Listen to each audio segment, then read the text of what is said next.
neat little car. John Connor's old man John Connor, we'll call it. John Connor Jr.'s car.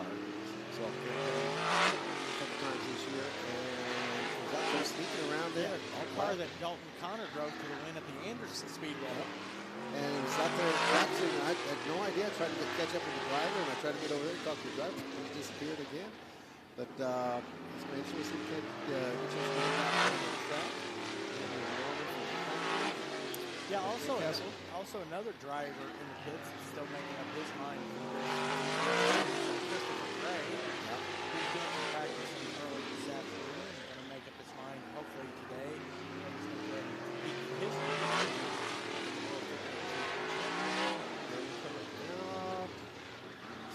He's got a rough pick up. That is Dalton Connor now for his second sophomore year. Yeah, last year's front row starter.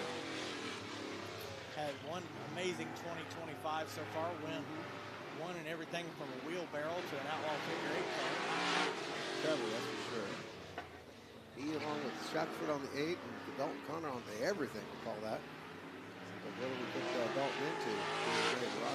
Another one of our rookie contenders making his second appearance at the Speedrome, getting ready to come out the gate as well. That's a car that's going to be easy for us to see with that bright yellow paint scheme on the top there.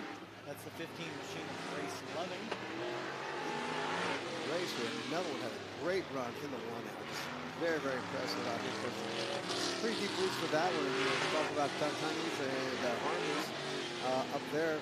This is a Loving family. Frank, and then Robbie, and then now Race. And chain there. Another one easy to spot. With fluorescence. Oh yeah, you can see that. That's nice. Easy, yep.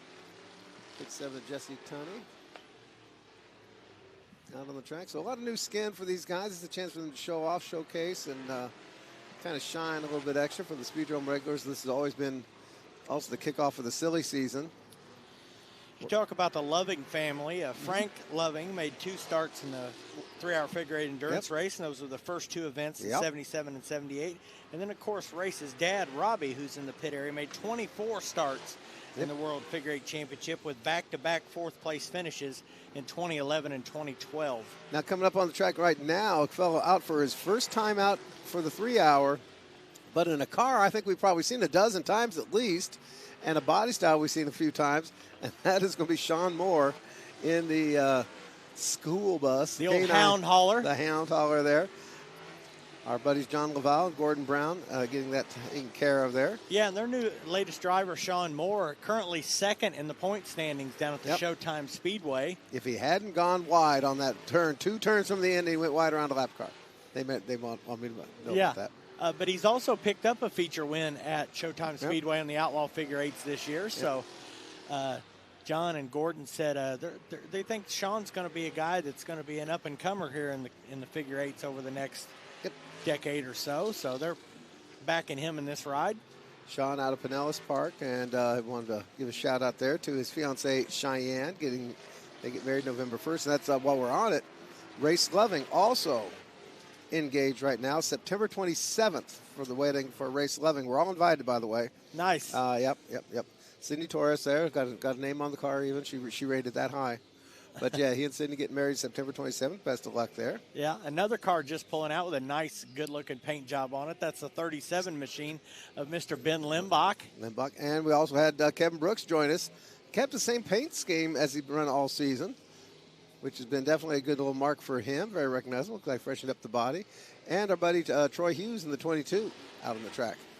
Yeah, a lot of these folks weren't even here this morning for our special early practice. So good to see them getting out here. It's still Thursday, so some of these folks had to pay the bills during the day. And got a lot of the working class guys in the pits right now because they do have going to be having a 100-lap factory front-wheel drive race, as well as the Fords and the mini late models on board here tonight.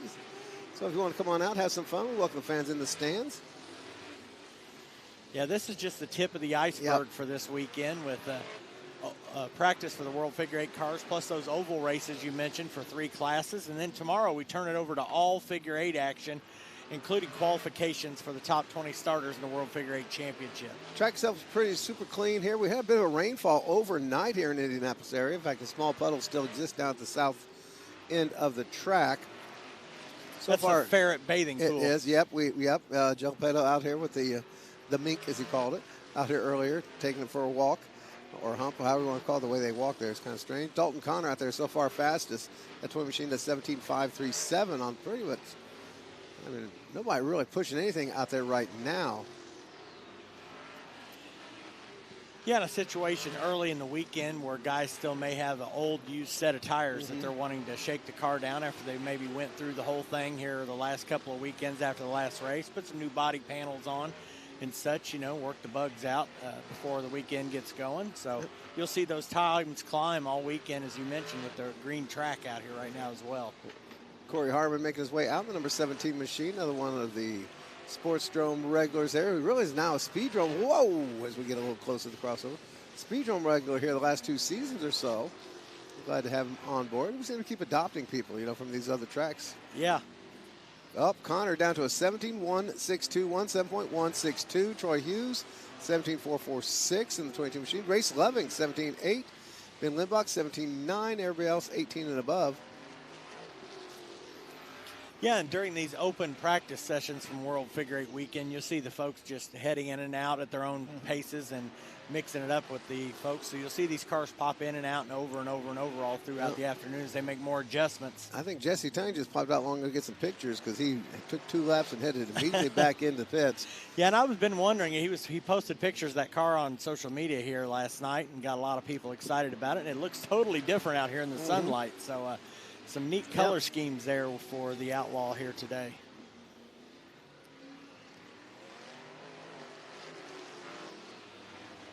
Anybody else got something? Troy Hughes down to a 17.243 now.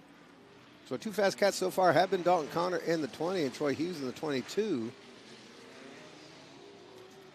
For those who playing the home game, Sean Moore not too far off where he needs to be, though. 18.210 for Sean Moore in the Hound Hauler, the bus, which is actually some of the best laps it's ever turned because it struggled to get down in the 17 range in the past. And speaking of past, Tommy St. John Jr. 2, technically, in the number 29 machine on the track. Started racing season late. Yeah, I got a chance to talk to him during our Fifth Ave Grill and Bar appearance the other night. Gave us his interesting concoctions he was keeping his body ready up with, getting ready for the watermelon and pickles. Endurance race. So that's been a little talk of the weekend. Yep, I'm doing tangerines, apples, pears, and bananas. I'm still on my regular season popcorn diet. Popcorn. I was going to say you got your popcorn and your pop. Okay. Connor 17.162, Hughes 17.243. Kevin Brooks had something there in the 17.3 range. I thought I just saw. See if we can't get the. I guess I could bring up on my race pass application. There it is, and live come to Papa. I'm starting to get curious about maybe they have tweaked that Hound Hauler a little bit. Yeah, recently it's been up here for the World Figure 8 a couple of years ago with Cody Williams behind the wheel, driving for Gordon and John. Let me see where Cody won Rookie of the Race, if I do remember so in that ride. Cody made 2 appearances up here, but finished 16th one year and 20th the other year. Cody's best qualifying time was a 17.189. What? Yeah, that was, I think. That was that. Okay, that was in the Soken days. Yeah, okay. But the last time he was here 2 years ago in this machine. Oh, I'm sorry. Cody was in the 55 that year. He's in the He was in the K9 in 2023, and the time was a 17.764. Oh, okay. So yeah, not too far off for his first laps out on the track. And and again, they are one of the lower budget teams, so I'm sure he didn't have a new set of tires coming on out here. No. Probably had a set they brought from Florida because they run these similar tires at Citrus County Speedway where these guys compete at. They do kind of smell like fish. And, good to see Gordon and John in the pit area. I know you and I both had some conversations with them. Always entertaining. Very good friends to the figure. And as you pointed out, Gordon Brown is now the only person still competing in the business that we know of that actually raced against Sonny Thompson back at the old World Figure 8 Championships out in Islip Speedway. Yeah. So a great connection to the past there and part of the future as well. Also joining us out on the track now, Sean Cullen. Yep. ready for his second World Figure 8 appearance in that 111 machine. Yep. And that one was, we saw through the season there with Ricky Schaefer behind the wheel. Colin picked it up closing month of the season. Yeah, maybe the 1st of August or so, and yep. made a couple 3 appearances here late in the season. Getting ready for the World Figure 8. There we go. Well, for some reason we've lost. Somebody's taken the Brooks time off the board. Well, he's up here in 3rd.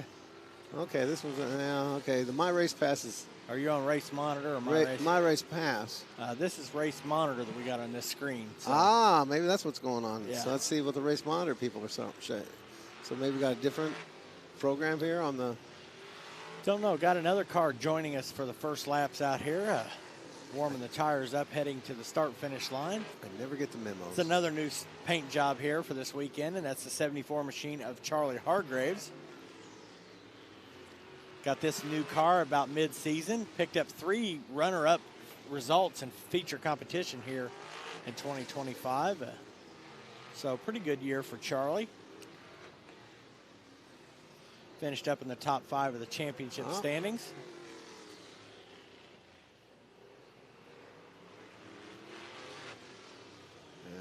Reset that. Jesse Tunney making it back out after that first little install lap, as you'd say in the Formula One world.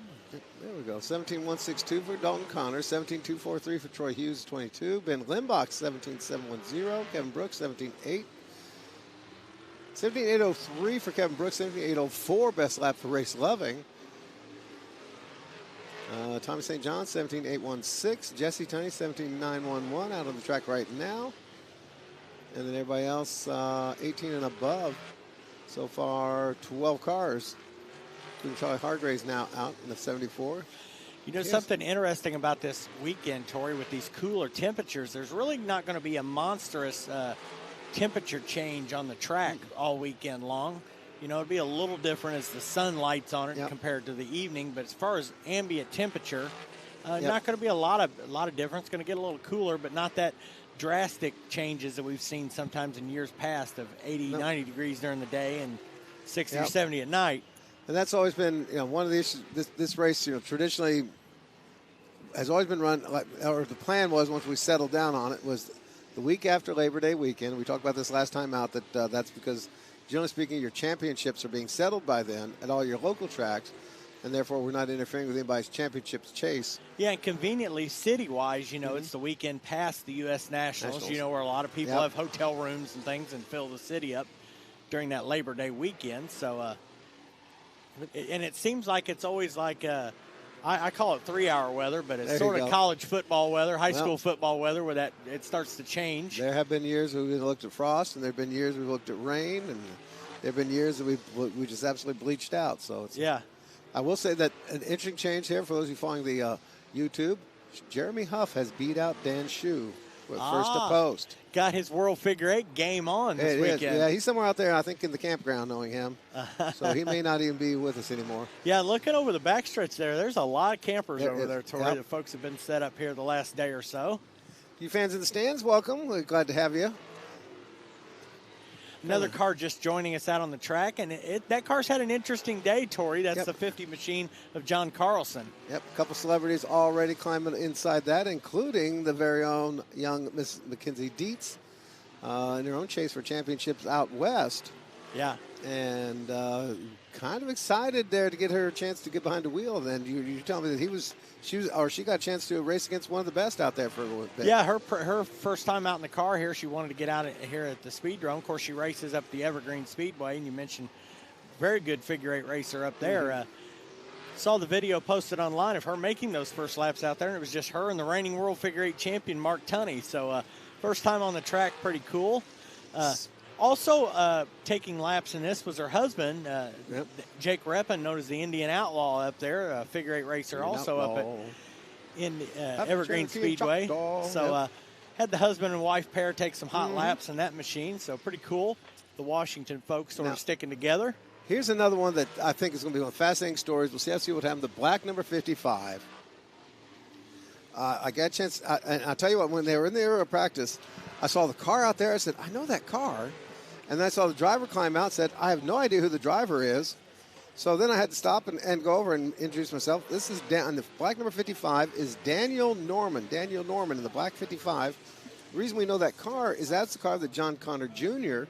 was driving in. As I mentioned before, that's the car that Dalton Connor won up at Anderson with. They literally picked it up last week from John Connor Jr., brought it out here.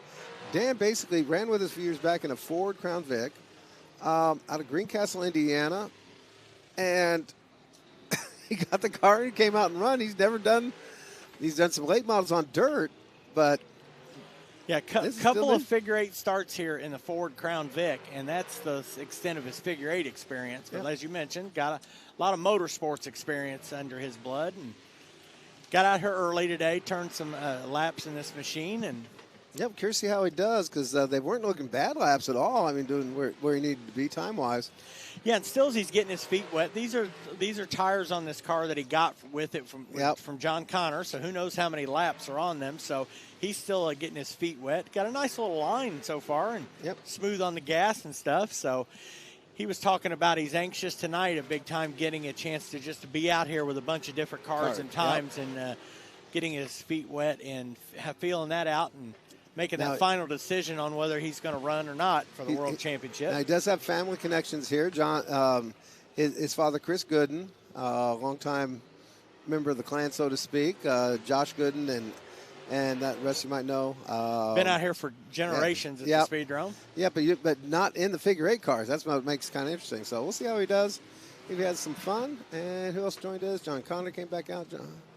So, the game plan here, folks, if you're coming in, whether you're sitting in the stands, hi you folks, or at home, wondering what's happening out here, it's just open practice for these World Figure 8 cars.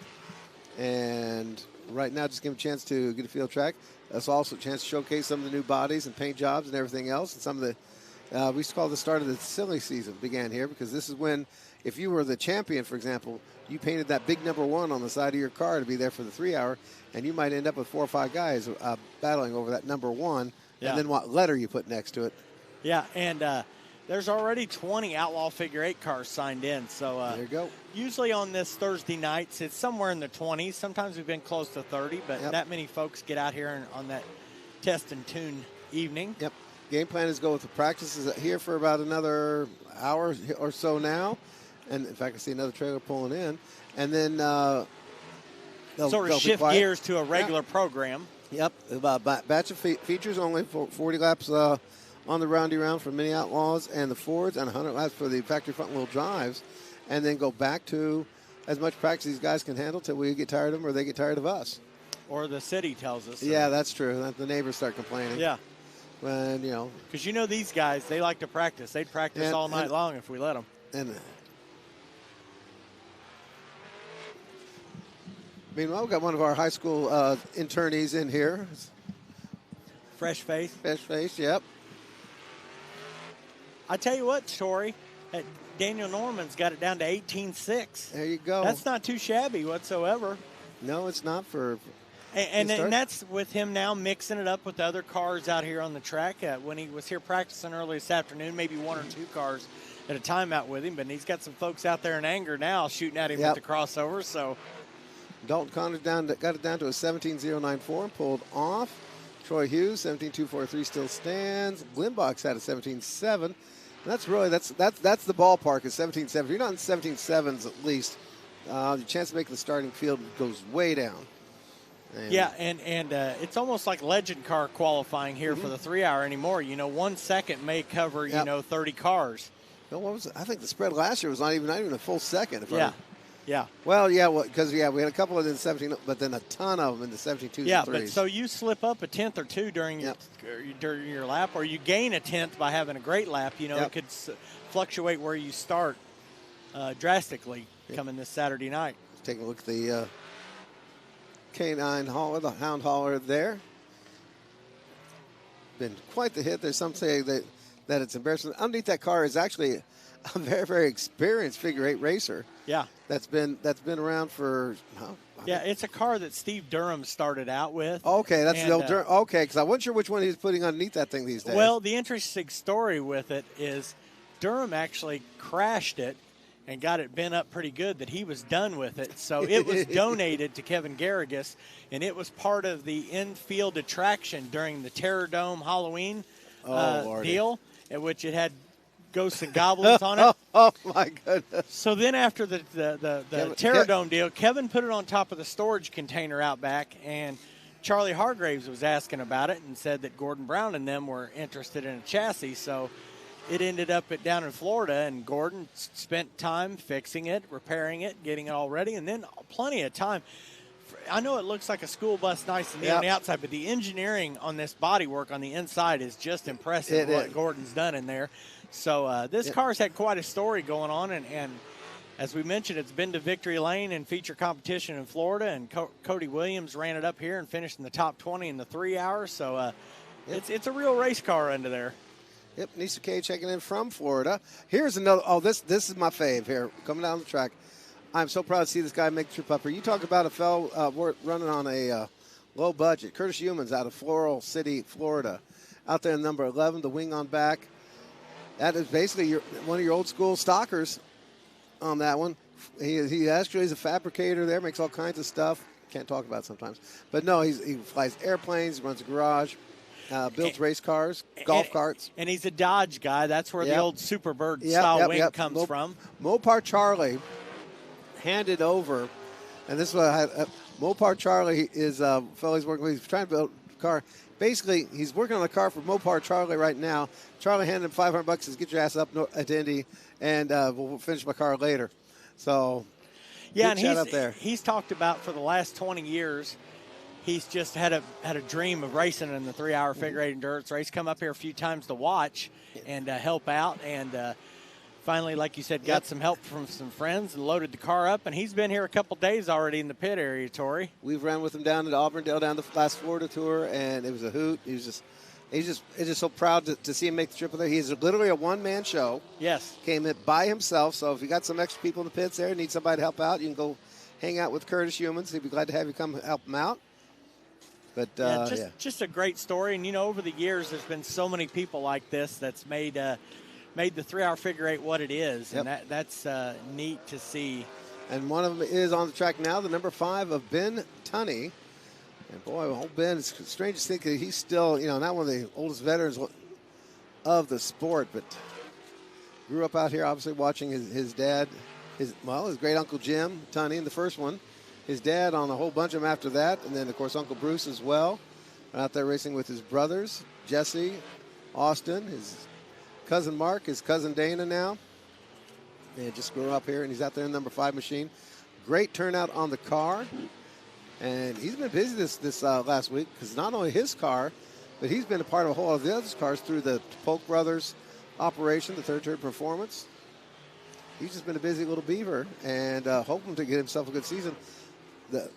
Gave a fight to the end of it, until finally the engine let go on him on that last race, the 1 hour, sealing Chad Sizemore's championship. Winless in 2025, first time in his career, basically. That's hard. Or first hard time in to years. Say. Yeah, 21-year streak of figure 8 victories here at the Speedrome, and what a way to end that streak would be a $20,000 check. Yep, and make up for a lot of that if he pick up another 3-hour win. Yeah. 4-time winner of this race already. Kind of him and his cousin Mark each have 4 wins, so they're trying to race the first one to 5 kind of deal. Oh, where Jesse? How many Jesse got now? Jesse's got one 3-hour win. Austin with 2 3-hour wins. Okay. We'll talk about Austin here in a little bit when he comes out. A little bit of a team change for him, as this year he's been like a super sub driver. Yep. Picking up rides wherever and been very successful. Matt Johnson back on the track in the 0 machine. And Jeffrey Shuckford got the 28 down to a 17.352. Limbach 4th quick there, so Limbach's having some good runs in that 37 machine. He's back in the pits again, tweaking it some more. Daniel Norman returns in the number 5. Officially, have we decided, is he a Daniel Norman or Danny Norman? He told me Daniel Norman, so. Daniel it is. Yep, we're going to go with Daniel. Yep. Runs his own excavating construction business out of Greencastle, Indiana. Charlie Hargraves back out in the purple 74 ride. And there is Sean Moore returning in the Hound Hauler. Officially the K9. Yep, and that's another deal. It's hard to see is the old photos of the puppies and stuff in the windows. You know, look like kids on their way to school. Mm-hmm. Hence the Hound Hauler moniker. Just another part of the neat idea by Gordon Brown on that machine. Well, Gordon's got a whole family of those, whatever wolfhounds they are. Whoop, whoop, whoop, ho, ho! And everybody checked up the crossover on that one. A couple of World Figure 8 rookies making some decisions there early on. Wise decisions. Yep. Curtis Yeoman's down in the 18.7s, not too shabby. There we go.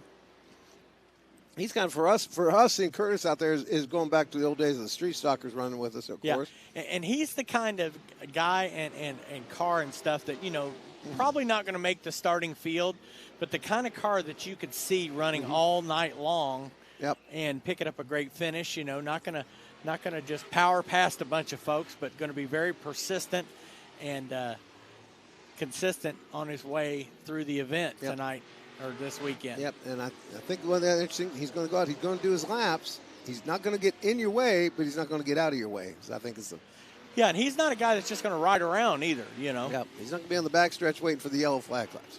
No. No, even though he might not have the speed they do, but he's definitely going to give his car everything it's got. Yep. Yeah, let's see. Sean Moore, that 18.1 you talked about already. Colin, the 111 was his 18.173.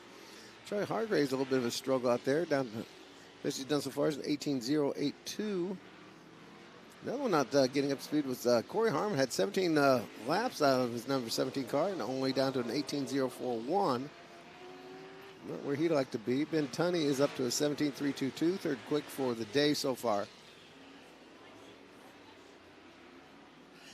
Yeah, and what is it usually interesting here on this Thursday, like you said, with the used tires and things early on, and I wouldn't be surprised if you see these guys throw those practice set of stickers on, you know, when we get to that evening practice after the front-wheel drive race. They may go out a session on the used tires just to see the condition of the track after the racing event this evening. And then if they feel like they need to see what their car is, strap those stickers on. Now, Humans went way wide in turn one of the flag stand. I don't know if he's getting out of the way or just overcooked a little bit. Did he do any good for him? 18.7 wasn't an exciting lap. He was worried about a bit of a noise out of the rear end. But, so doing a lot more laps than I thought he would. I thought he might be laying low since he's not been going back in. Then he doesn't have anybody to work on him. And what have we here? Dun, dun, dun. First time all season. Yeah. For a former World Figure 8 champion. Good to see him out. That's the 4 machine of Mike Hadley Jr.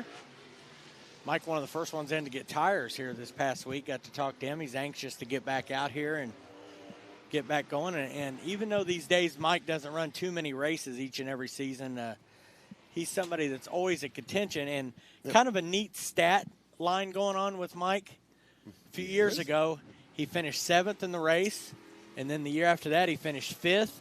And then last year, he finished 3rd. So the natural progression of that would be first place this weekend. So we'll see if that stat line continues for Mike Hadley.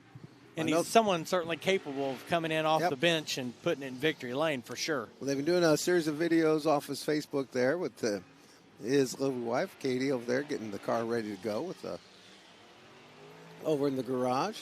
So not a bad way to get the interest rolling.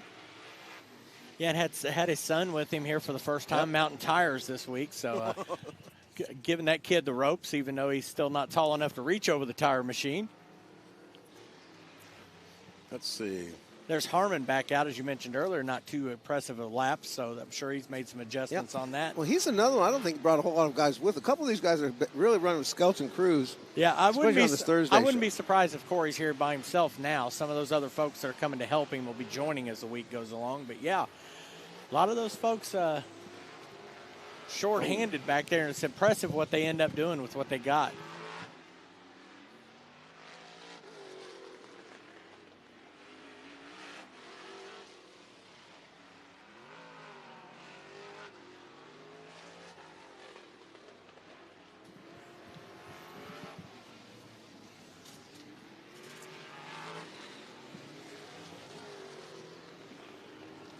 Troy Hughes now to the top of the board, Tori. 17.029. Sneaking in one in there, isn't he? Yeah. Well, he's been fast before, had some good times, got bad times, so curious. Yeah, and you talk about Daniel Norman coming in off the pine. That's essentially what Troy Hughes did. Mm-hmm. Troy made his first career figure 8 start in the 3-hour figure 8 endurance race. And did it from the alternates line with almost no practice. So pretty gutsy deal right there. And you never know with those guys if they're going to stick around when they do stuff like that. But we've had Troy around for a while, and he's won figure 8s here in the state of Indiana as well as the state of Florida. Yep. Now here's a fun one here. Have one family that has not missed any of these 3 hours, the family anyways, and that's going to be the return of the Garrigus clan. Don Garrigus IV out on the track now. Did he? Yep, there we go, on the G4 machine. Yeah. I had to find him on my chart Former rookie of the race, and finished 7th or 8th, I think, in that rookie run. So he's one you definitely want to watch in the intersection. He is not afraid of that crossover whatsoever. I might see if his dad gets another ride here, because that's always a Mr. Excitement there. They still have a car. Mm-hmm. I just hadn't heard from him as far as, he usually lets me know when he's coming, and I didn't hear from him. He's not usually one of those surprise guys. Well, the other interesting thing about for watching the Garrigus situation is he has not been a regular part of the season now for several years. Yeah. Comes out for 1 or 2 of the big races maybe, and, of course, the 3-hour. Yeah.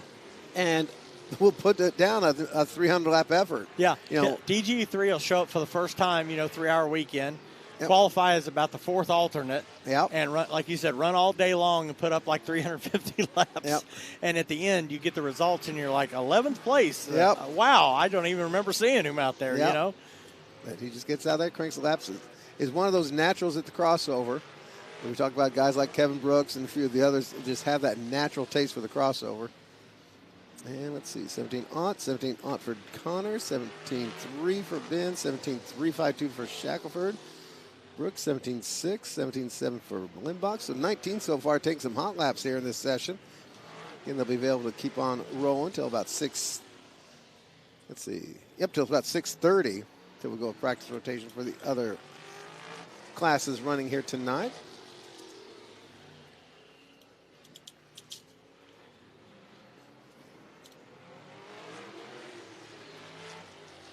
Race Loving in the number 15 out there continues to crank off some laps. And best for race. There he is, 5th quick so far today to 17.678. He's another one that we learned in his first Speedrome start 2 weeks ago in the 1-hour figure 8 that he is not afraid of the intersection whatsoever. And he's got the battle scars to prove it too. Yeah, that young man, after their issues with changing a motor and stuff, ended up starting the 1-hour figure 8. And the green flag for that race was the first time he had been on track with any other cars. And there was 32 cars in the starting field. And he certainly wasn't intimidated whatsoever. And let's see if he's got that staying power that the Michigan drivers are famous for in this World Figure 8 Championship. 17.759 for Jesse Tunney, best lap so far. Some of these guys, maybe you kind of want to do your qualifying, but maybe this is also a chance to test out anything they might have tossed on for the race, for mileage, for... Yeah.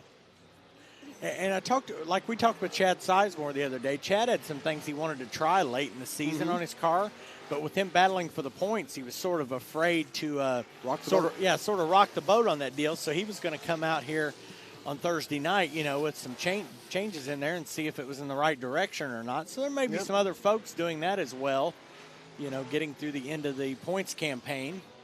I don't think we've seen Chad out here just yet. The one trailer did pull up out of spot, so that might be him. Still to come out, but 19 cars have taken to the track. Yeah, and as I mentioned earlier, I thought I saw 20 signed in. That could have changed by now.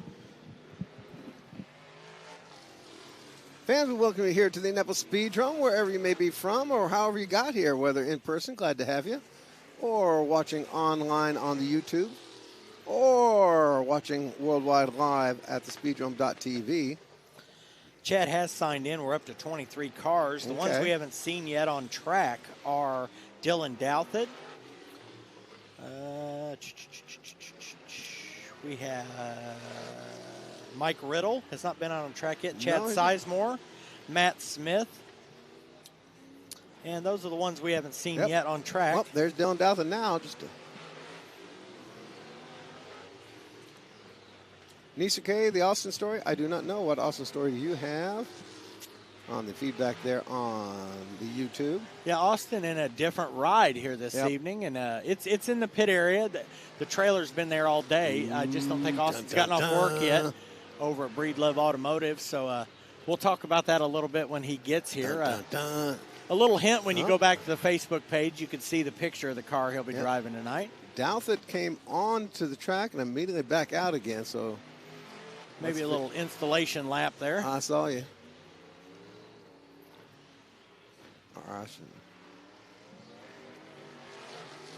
Garrigus leads. Best lap for Garrigus was way down the charts, 18th on the charts there, 18.370. He's been getting a lot of setup help here the last couple of races from 2010 World Figure 8 champion R.J. Norton there Jr., you go. Who's been helping those folks out a lot. Ben Tunney, still third quick, 17.3 and change. Loving still fifth quick. Oh, down to sixth. We got bumped back a little bit by Jesse Tunney. One Tunney we might not see tonight is Mark Tunney, who was here earlier today practicing. And he said the car, if it felt pretty good, he might not come back for this evening's practice. We haven't seen him just yet. He's always been one to keep his cards very close to his chest, sometimes so close they're still in his pocket. So does not like to give away his secrets, doesn't like to show his best laps. Oh, here comes Chad Sizemore, though. Wonder about that. Your 2025 Outlaw Figure 8 champion here at the Indianapolis Speedrome. Chad, what's his name? Oh, Sizemore. Yeah, that's right. Sizemore. Let's get a look at that car there. Him and Johnny always working on some funky Put the big number 1 on this side. There you go. Love it. See, in years past, it was always a problem because, for example, it was always Kenny St. John had that big number 1 because he had, back-to-back championships. Well, then one year when Wayne knocked him off of it, Wayne shows up. Then it becomes a battle who's in the pits first. Yeah. And it was who was in line first to come in the pits with that number 1. Yeah. Who get to be the plain number 1. Yeah.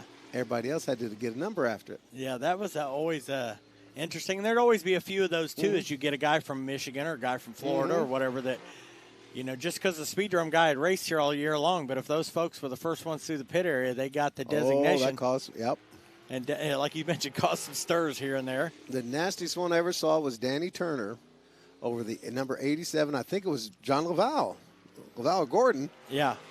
Beat him to the pits there with that number 87, and Danny threw a fit at the gate, and it's been his number, and that's his number, and nobody else is right. Yeah. Danny, you should have been here. Yeah, and the World Figure 8 Championship was always treated as a totally separate event. You could have been a guy like Daniel Norman here showed up, with the number 1 in his car. If he'd have been here before the track champion that year, he'd have been number 1 kind of deal. Or he puts 55, Dylan Dupler can cry all he wants, but he was in the pits before Dylan Dupler was in there. And, of course, this day and age, there was always a lot of number changing back in those days. This day and age, everybody's kind of got their personality identified with whatever number they got. And in recent years, we've always held the number 1 of whoever wins the championship. And if they elected to use it or didn't want to use it, they could. And obviously, you see Chad's proud of that championship and put that number on his car, just like his dad did when he won the title back in 1994. Yep. That's a chance to have that on there and just demonstrate what you have accomplished. Which is interesting for him because he runs the number 91 because that was a number his Uncle Darren ran. And now he's changing to the 1, which is what his dad changed to when he won the championship. So, not doing too bad so far. 9th quick out of the 21 that have hit the track. Being joined by the number 4, Mike Hadley Jr., to be accurate. Hadley's sitting about 13th on the speed chart so far. Leads into, of course, we talk about the busy night we got here tonight. We're going to go through practice for everybody here. Well, for these guys up until about 6:30, and then another hour's worth of practice for the mini late models, the Fords and the front wheel drives. Some welcome folks, and then right into feature events for those other 3 classes, and then wrap it up more figure 8 practice. But then we come back early. Pit gates opening up at 1 o'clock tomorrow, and roll from there into getting the spectator gates. We'll open up at 3. and it's just going to be a busy day all day long after that. Yeah, and the reason why we do tonight's practice is like that. A lot of these Outlaw guys have taken these days off from work and vacation days because they plan on the World Championship. So they're here earlier on a Thursday night to be able to run all this practice. And then our regular sort of points divisions will be coming. We run those a little later since it's Thursday night, give them a chance to get off work and get here in time for that practice. And then get them through their events fast and at a pretty good pace so that way they can get home and get themselves back to bed for another day of work tomorrow, and then we let the Outlaw guys back out in the evening. And, of course, that's also when the campground goes crazy. Yeah, and the campground, nobody's on work days back there. A lot of those folks have been set up for a couple days over there, and I heard it was going on until about 4 or 5 o'clock in the morning last night. That'd be the and that was even with the rain interruption last night around midnight where it poured cats and dogs. I'm guessing that was with the Loving pit. I've heard story about the Loving crew there, the folks in Michigan. So, well, you remember back in the day, I remember at least when I was a youngster and you get the pit board and there'd be those pictures of the Michigan folks in those camping situations there. They would come down for the weekend, with all those teams and sort of work together and but have fun and party together too, It was a good time coming down here. As you mentioned, their season ended the week before, so it was sort of their vacation to come down here. They didn't have to sweat about the car last, No. If the car didn't survive, that's okay. They're going to build new for the next year. Yeah, and if one of them crashed the car pretty good, they would take parts off of it to help fix one of the other cars to make it through the race. And, just the Michigan folks were fantastic here in the 3-hour figure 8 endurance race history. And East K just that's it. Oh yeah, an old Eddie Van Meter car. Yeah, we talked about that. We got a couple of everybody's old cars here on the track. We talked about the Steve Durham car, old Steve Durham car out there right now, with the K9, the Hound Hauler, the Shackford or Tommy's, the St. John 29. Now that was who's just 2 months ago. He purchased the car off of Mason Hadley. Yeah, that's part. Yeah, but it had a history before that, and I'm drawing a blank at this particular moment. It'll pop up, but Mason was the most recent owner of this machine. Yeah, Mason. It's kind of interesting. Mason's basically been quite the little collector of a little bit of everything, and then we got a couple guys there collecting Crown Vics. We got Mason. We're going to see Mason in the leftover tire race here in a couple of weeks. I talked to him today. He's helping Mark Tunney this weekend out there on his car on a pit crew and that. Okay. Hopes to run in the World Figure 8 Championship next season and make his rookie debut in it.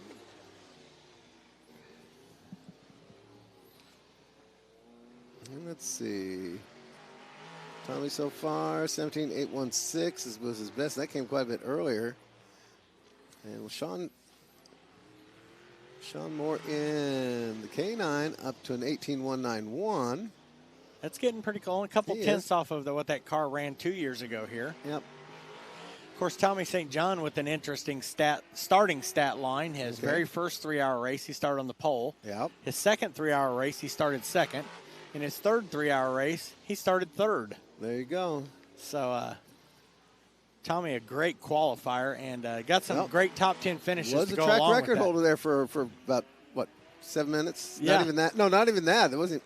Yeah, one of the most entertaining qualifying nights of in Speedrome history. And as we talked about before, that video's out there, thanks to our friends at Low Budget TV, the sort of duel between Tommy St. John and Ben Tunney for the track record.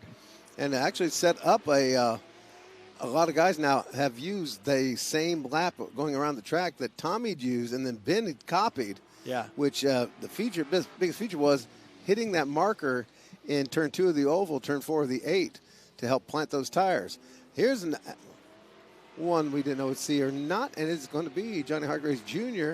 in the throwback 74. Most likely that's Dustin Hunt. Oh, that's right. Dustin was supposed to. My apologies, John. That's right. Yeah, and apparently has no transponder on that machine. But I know Dustin is scheduled to drive that car. Yeah. I know he's here today, so making his rookie run in the World Figure 8 Championship. And we talk about Dustin. He came out. Dustin actually been one of those guys been in the pits forever. Ran with us this year for a couple of the adult fast kart races. But you go way back when he actually ran. What was he drove? He ran a figure 8 car for a little bit at the early part of a season, but he's been in a stock car. He's been in a Thunder car. He's been in a few different things out here. Probably a front wheel drive off the top of my head. That's pretty much the biggest thing he's ever had, though. Yeah, it's been a while since he's been in a figure eight car. So this being his first laps on the track in several years on one of these machines. So it's probably a good thing he left the transponder off. Yeah. Matt Smith making his first appearance in number 87. A little switch of colors there, going from mainly blue and an accent of white to mainly white now with a little bit of accent of blue on there. He was finishing up this car Tuesday. That's why he didn't make it to his sponsors event there at Fifth Ave with us on Tuesday night. I was going to say, basically we all had dinner with his mom. Now here comes, what is that, Lepedo then? Maybe bringing her. Is that somebody leaving or going there? I'm not sure. We had a car hauler there heading down behind the bleachers. Yeah, it might be coming from that area over in third turn because there's a gate back there, and they're going to sneak their way around and get a pit pass and come on in. Right now we're just kind of going through some hot laps. 83 of you on board here on the YouTube. Welcome, folks. Make sure you got the subscription working here. Got that subscribe and like button, that sort of thing.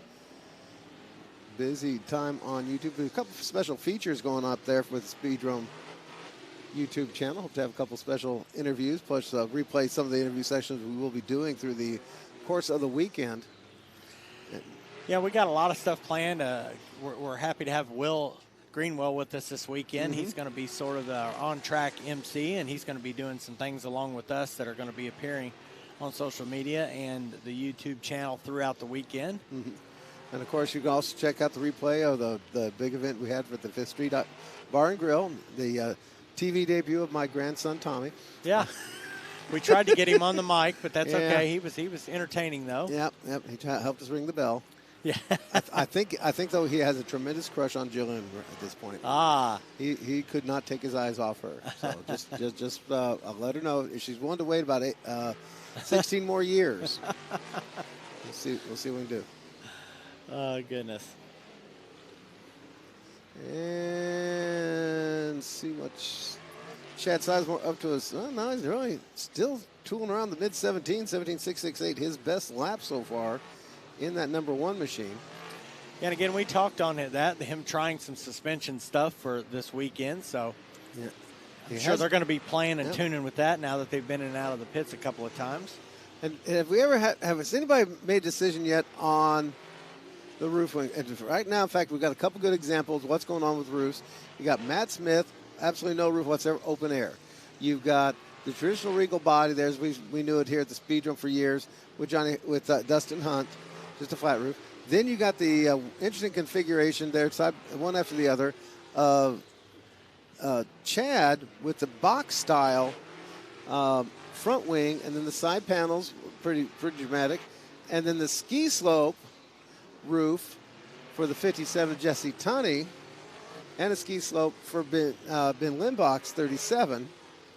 With the sides on his ski slope. I mean, figure out where we're at. I'm just... Yeah, and it's sort of fun, and it might be a deal where, maybe that certain roof configuration doesn't work on that type of car or that guy's driving style.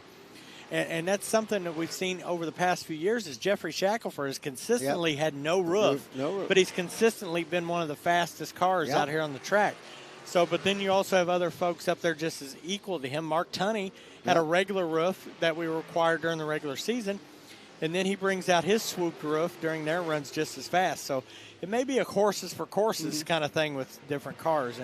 And during this weekend, the last few years, you've seen sometimes guys put that roof on and take that roof off during the weekend and try which one is better. So I got to look at one issue, and that is so many of these roofs are literally propped up with not much more than, trim pieces. So they can't exactly take a lot of downforce to be affecting things. We always had a big thought that we had, and this was going back into when we first started designing these Outlaw, what became the Pro Stock bodies.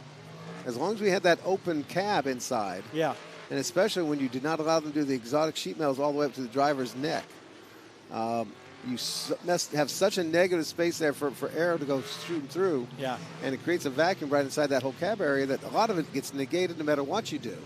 Yeah, and something I've seen once in a while at some of the events, if it gets to be a windy day, a lot of times these wings can be hampered by that. Maybe pushing the car and one end of the track in a way they don't want. and we've seen that have a negative effect on some folks.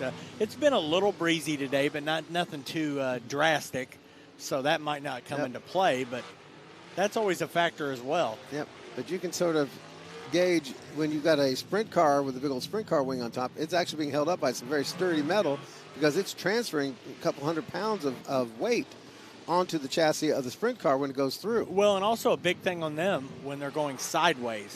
It's putting forces on there in a totally different manner than these guys are generally going, straight line and then turning the corners, of course, but the speed is going down the straight line. And the other catch on that are cars, and this is where I will say that I think they're somewhat got some of the physics to my mind, and that is in the case of, you said with a sprint car, you're pitching it sideways. Those dirt modified, you're pitching them sideways so that nose is sloped down, etc. These things, generally speaking, attack the wind head on. Yeah. So therefore, shooting it through the body of the car, which was what the game plan was when we used to run the sheet metal all the way up to the top, is what works, maybe the simplest method.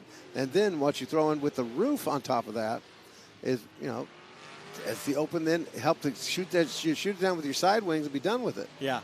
I think I've talked to some of the guys in the past, and I think the biggest thing some drivers get out of it is when they have the scoopy sort of skateboard ramp roof, it's sort of helped a little bit during braking. Okay. That when they let out of the gas, it sort of pulled the car back a little bit and maybe didn't have to use as much of the brake. But then you're talking about drag, though, and then that's... Right, so that sort of conflicts when they were telling me that, about that helping getting into the corners. But then you got to think, as they're wanting to pull down the straightaway, that's got to, negatively affect, because that's making a pull on the car when you're trying to get to your maximum speed. So, it's not like these cars have been in the wind tunnel, but a lot of these guys do these things just because the plane just looks neat. That's actually what I'm getting at this point, that it's... For speedromers, it boils down to it looks cool, it looks fun, it's what we want to do. And the side stuff's a great place for advertising. Yep. And speaking of which, we'll advertise Charlie Hargrave's out there in the purple and pink number 74 machine. Of course, the black number 55, we're getting to know him of Daniel Norman, new kid on the block. The red one with the wing, that is Curtis Humans coming in from Floral City, Florida. And he's sort of my little secret hero out there. Whoa, putting a bit of racing move there on the 37 of Ben Limbach even, one of our local boys. And, of course, our 2025 champion is out there, the pink number 1 machine of Sir Chad Sizemore. And let's see, where's Sizemore up to time-wise? No improvements on Chad's time. Interesting. About 13 laps ago, he did 17.6, hasn't changed, but has not changed that much at all. Let's see, Humans is still... struggling to get down under 18.5 seconds. He's in the old street stock. Actually pretty good. I mean, he's doing better than a lot of folks have. But I think he's just enjoying being out there. Yeah, so far putting in the most practice laps is 56 laps turned by the hound hauler, Sean Moore. Oh, my goodness. There you go. And then some of those folks we talked about trying to get their legs under him. Daniel Norman's put up 44 laps today, so getting some good track time there for him. 47 for Limbach, who missed a good chunk of the season. Yeah. 45 for Loving. 44, now 45 from Norman. So, yeah. Yeah, those guys getting some good track time here today and gaining some setup experience as well as driving experience. And it plays out well. And we actually had this chat with Norman in the 55. He's like, cousin, whoa, crossover. He actually had to watch himself on that one. He's family to Matt Smith.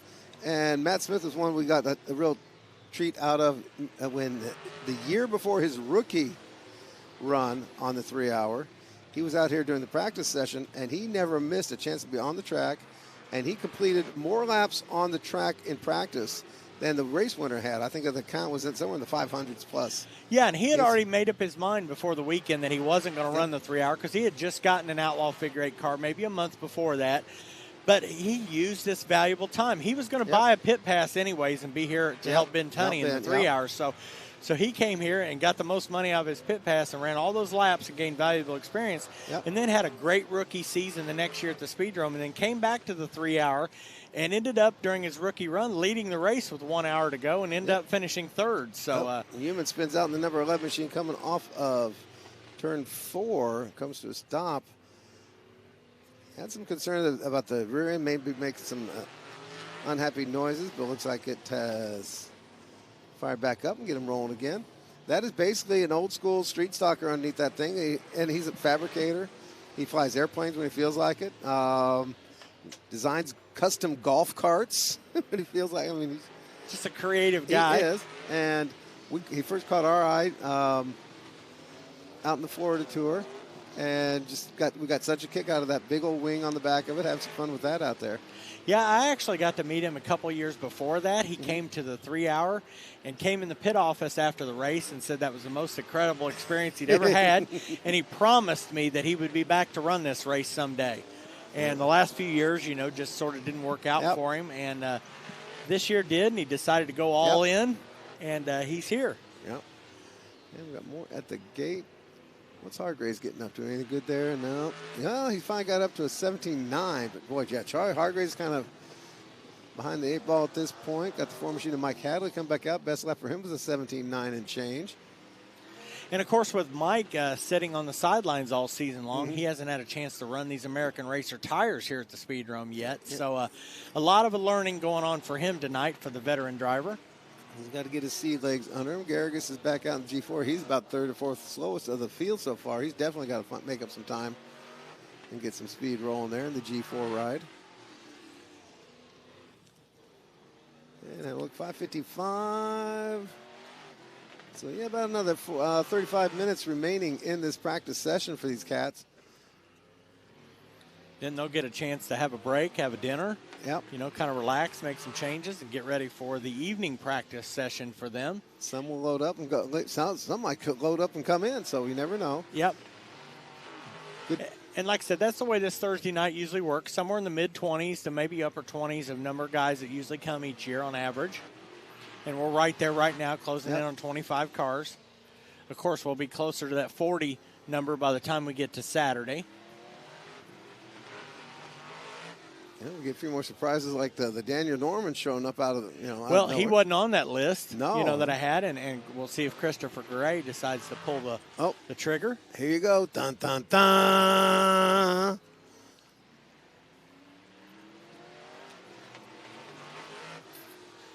They did, second I thought it said 83 on top. I said Country Brown? No way. Nope. And number 23 is going to be Austin Tunney. Yeah, affectionately known. Well, now they're saying Eddie Van Meter on the. No. Well, that's what. No, talk to Eddie today. He. Yeah, that's not Eddie. It's a little skinny. Yeah, and I would affectionately call him this weekend Sten Meter. There you go. So. And this will be the first time for Austin in this car. Probably no is fast. Yeah, they've got him mislabeled on there, even misspelled because there's no space between van and meter. Oh, okay. By the way. They didn't meter it, in other words. Yeah. So. Kevin Brooks back out, 17.635, his best lap so far. Let's see how long it's going to take Austin to get up to speed. Well, he's already up to the 7th quick at a 17.420. Not a bad way to start off in this car.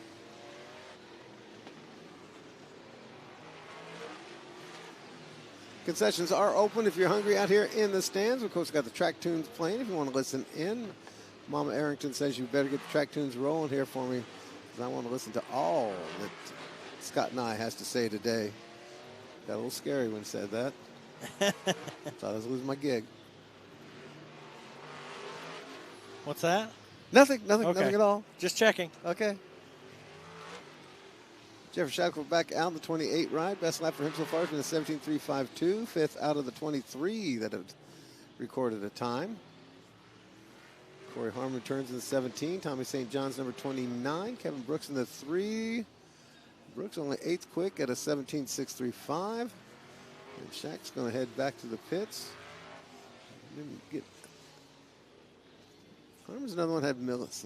Let's see, what's got 24 laps so far, 25 laps, so okay. He'd finally get his best one down to a 17.8 and change.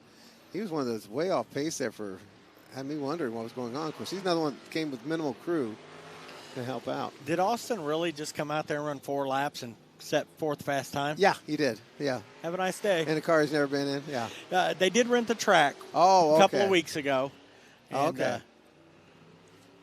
Austin was even offered to, they were offered to put new sides on there and put his car number on there and all that stuff. And Austin said, nope, I'm good. He said, probably going to rough those doors up a little bit here in the first hour of the race. So let's just leave it the way it stands. There you go. As you mentioned before, I believe Eddie out there chasing son Billy out on the circuit. So he's a little busy. And it's what, 24 that we've had on the track today. Not bad. We had the one guy did not have a trans. That's Austin Tunney, by the way, in the 23. Yeah, Eddie's not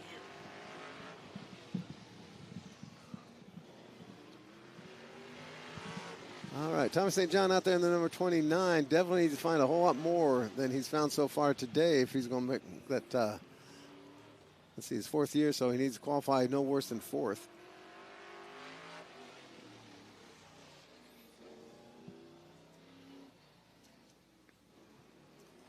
Little solo time here for Kevin Brooks in number 3 machine. 17.635, his best so far today. Yeah, we talk about the great rookie season he had here at the Speedrome, the 2-time mini Outlaw champion.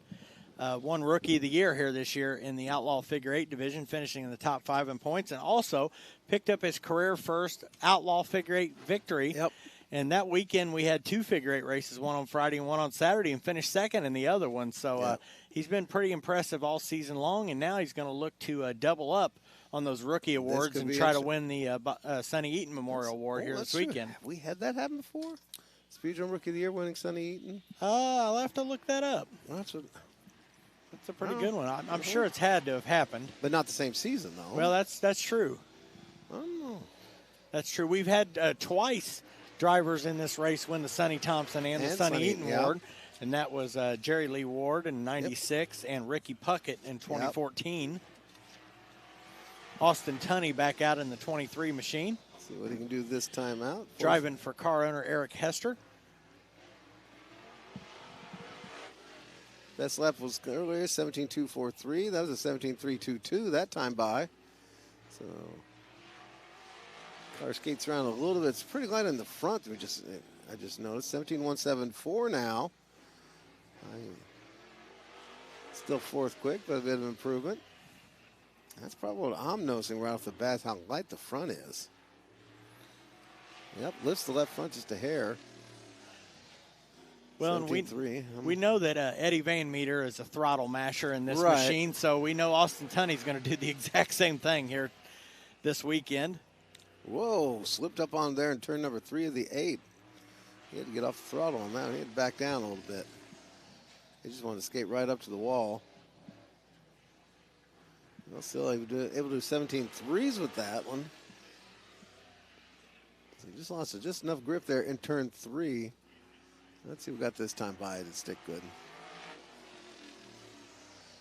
17.376 again. Dang, he's consistent on the 17.3s at this point. Yeah, and that's a pretty good lap time, you know, even not his fastest, but, you know, it's cracking up there lap after lap. Well, it's starting field, but it's not front row. No, and even Austin will tell you he's not the world's greatest qualifier, but, you know, he's a top 10 guy for sure. But his specialty is more in the race. Yep, 17.220 on that one. So 17.174 was his best lap. And he's looked pretty good. Only had a total of 11 laps of practice. The 7th one was good enough for 4th quick. Yeah. Ben Limbaugh back out in the very shiny number 37 machine. Yeah, that thing really reflective here during the day. I'm anxious to see how that looks under the lights here at night with all that extra chrome on there. Might want to reflect into some guys' eyes in the intersection there. That could be good or bad. That or signal boats at sea. But it is a beautiful looking race car. Always had a problem with that one was flash photography. Yeah. Remember when Steve Frost first came out with the all chrome body on that deal? And it was really, really reflective. But it was like nobody even at the time knew that the chrome was even an option for purchasing of this aluminum sheet metal. But now in the days of the wraps and things, you can do just about anything you want on there. The one, if you get a chance to get it up to Ben Tunney's car, beautiful black speckled with black paint with speckles and stuff. I mean, oh my goodness. Yeah, stuff you won't really notice from a distance, but stuff that if you get up close to it, you'll just be amazed to see. It makes you realize why it pops out so well. It was the sparkles that you can't see. Yeah. And it's pretty amazing. I'm like you, I'm excited to see what's going to be like under the lights later on. Yeah. But, yep. And shoot, we might be able to see it here tonight, depending on what kind of mood they're all in. Yeah, that evening practice session, some guys like to stay and some don't, depending on how their time's going or what they've got planned for tomorrow morning, Fighting the hangover. All right. Or preparing for the weekend full of hangovers. Mike Hadley come back out in the 4. One fellow we have not seen return has been Dylan Douthit. Yeah, that's right. He basically have that one lap? He didn't even finish the whole lap. Yeah, I see that. He didn't get a full lap. He came out on track, crossed the line, and immediately hopefully that's just him noticing something wasn't fully prepared. It wasn't some sort of issue. And that's what I got my hopes for. He's one I'm looking for to be at the end. He was last year's rookie of the race, and actually his 477 laps that he put up was the second most ever for a rookie in the World Figure 8 Championship.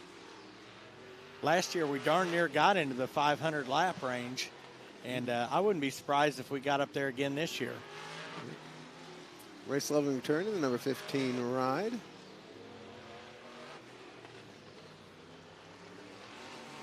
Total Armored Car. He actually runs his own heating and heating business, Telegraph Heating, out of Canton, Michigan.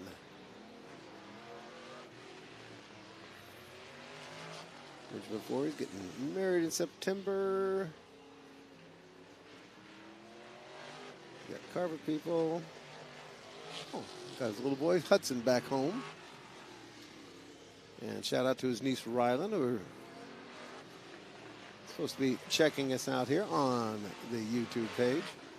As I've got 85 people so far, at least checking us out as well. We welcome all you with us here. You welcome you good people in the stands.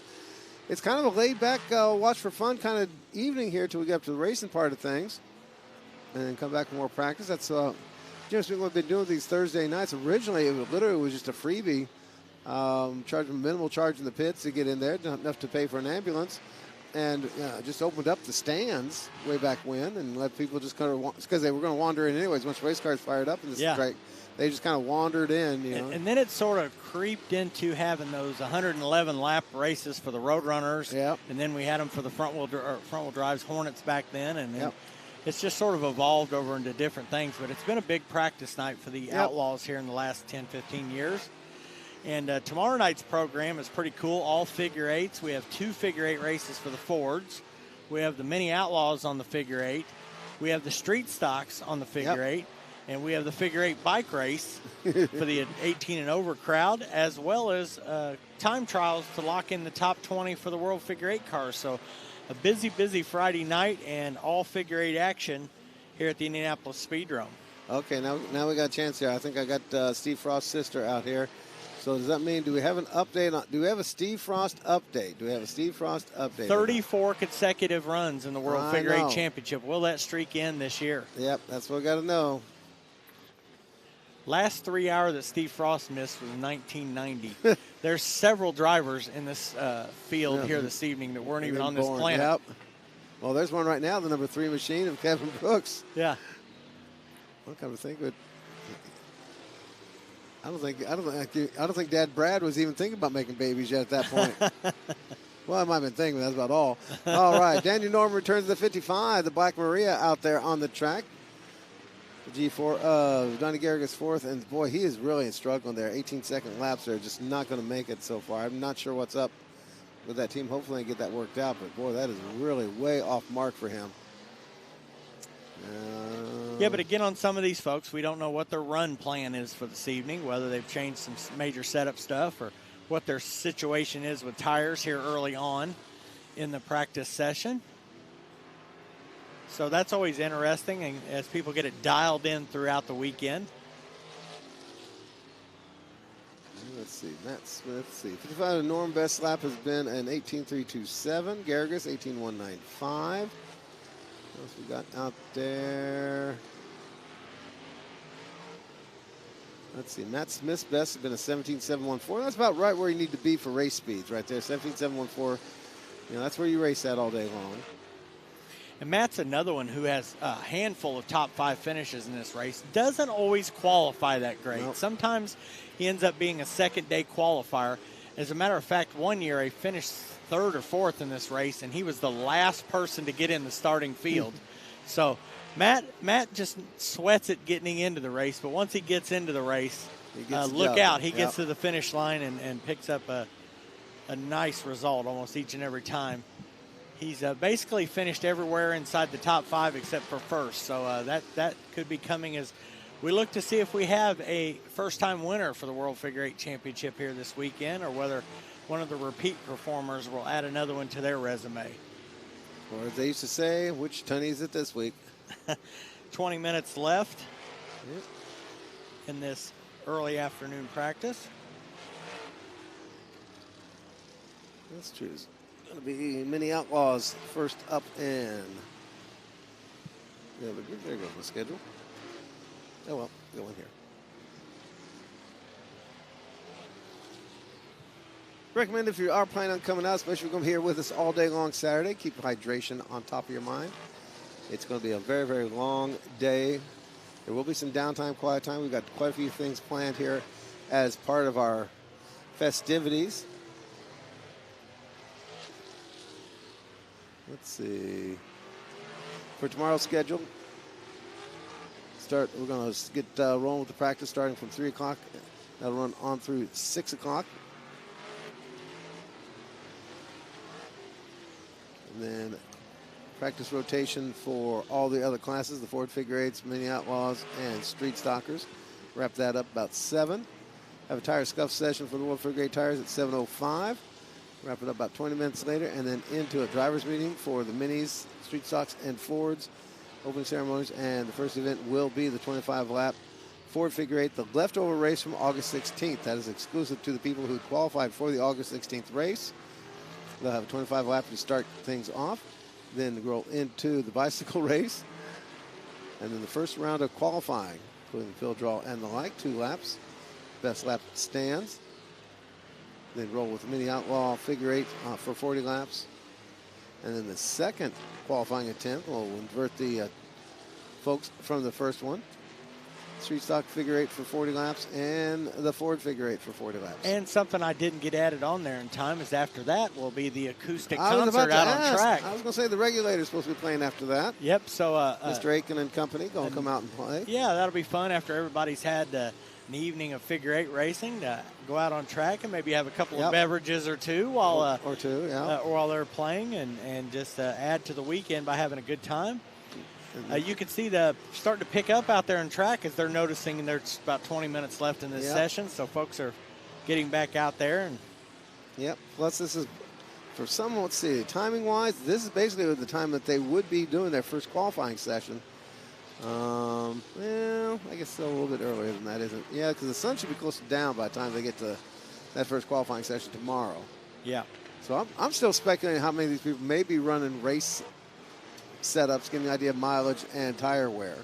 Yeah, definitely possible in that, because that's something you got to figure out, because, nobody races this long during the year, and it's the only race of the season that you definitely need to add fuel to get to the finish. Well, that was one of the incentives about having, when we started the 1 hour and then followed up with this 3-hour race. Generally speaking, it was rare to have a Figure 8 race go more than 25 laps. I mean, it used to be here, a 50-lap Figure 8 was a special event. Oh, boy, that was huge. Sonny Thompson, 50-lap. What? And it just, people go nuts for a 50-lap Figure 8. Yeah. And then as we nailed it down, so to speak, got better and better at this stuff, 100 lappers. And then, of course, when we were able, you stop think, in 77, we was doing the first the 1 hour. That was, even the World Figure Championship at Islip were a bunch of 25-lap races. Yeah. 15-lap qualifiers, 25-lap races. They were not racing anywhere near. Well, and didn't the first 3 hours or so, the format, they would have those red flags every 50 laps. We had a mandatory, because we didn't think we could possibly have pit stops, have pits open. Yeah. So there's a mandatory. If we went more than 50 laps with the green, we went red on the 50th. Yeah. So as it turned out, there were so many reds. One, we never made it to the 3 hours. Yeah, they had to stop the clock. Hour and 48 minutes. Yeah. It's the only 3 hour that didn't go 3 hours. Yeah. But the basically we had it written in the rules for that. There was a timer that was built into our sign that actually set a timer for the pits. But we'd go red, they'd get the timer, and everybody'd head in. Because, well, they almost had to, because back then a lot of them were still running on boat tanks and 5-gallon jerry cans. Yeah, and then they were fueling up probably more than the drivers were back then. Nobody really prepared for distance racing. And well, some were still running the straight, even a bench seat, let alone a bucket seat. There might have been guys in there with the old milk jug full of water. Just about. Well, that was the other catch is they didn't have power steering. Yeah. A lot of them didn't have power brakes. A lot of them didn't have, the cars themselves were pretty rudimentary as far as compared to what we got now. Filled up with fumes. They were literally almost every kind of imaginable race car you could ask for at the time. Yeah, and it was a melting pot too of drivers from different states and things that have never raced with each other. And in a style of figure eight race that had never ever been attempted before. As you mentioned, the World Figure Eight Championship then was at Islip, and it was a 25-lap feature where guys had to go through like 25-lap qualifying races to get into the main event. So really just making it to the feature was the big deal. Yep. And here, just a totally different ball game of, like you said, cars weren't even designed to run that long because of the fuel tanks. And we had cars that literally, you were talking in that time, I'm sure there were a couple that really didn't have much in the way of a cage and didn't have much of a way of an extra door bar. You might have a plate on the driver's side. You might have some extra bars there. Yeah. But the passenger side was almost wide open, and that showed in a couple of contacts we had out there. Some of the cars were they were IRP oval cars that had maybe a little crisscross on the passenger side for part of their cage. Yeah. A couple of uprights. Drivers' uniforms were almost non-existent. I mean, yeah, Randy Watson, that was maybe about it. No, Sonny Thompson was wearing driver's, a few of the others were, but a whole lot of them were out there in their T-shirts. But if you teleported those folks in that first race to what these cars look like now, these are spaceships. Yep. And speed and looks and aerodynamics and technology underneath those the bodywork. For example, Hargesheimer was running with what was a Louisville Fairgrounds late model. Right. So he was, on par with what ASA had run. It was a real race car for that time, yes. And of course, the tires were open. Everybody, if you could afford it, you had the big old gumball tires. He had some big ones on there. But the key to those tires was, did they hold air? Yes. It wasn't about speed. Yep. It was, did they hold air? You had a whole lot of the guys in there, especially our street stockers and some of the fill-ins there. They were running the DOT spec tires we had that was in our tire. Yeah, guys started that race with 4 tires that if they didn't have flats, may have been running all season long. Yep. In whatever division they were in. And wherever they're from. So it made it kind of interesting the first couple of years. Yeah. Like that. And that first one, we had a whole fleet and a whole lot of guys who did 5. And that really was, if you go through the stats, you look down at the bottom of it, the bottom third, you had a whole lot of guys doing 5, 10, and 15 laps. Yeah. At maximum. And that was, and that was your whole bottom, hardly anybody is like everybody had a Talladega at the very first lap. But, no, and then you get to the top of it. It wasn't until the big turnaround was probably when Kenny St. John did that 512-lap day. But the factor there was we had major wrecks just destroyed the entire field within the first half hour. Yeah. And so we ran the last hour or so with like 12 cars on the track.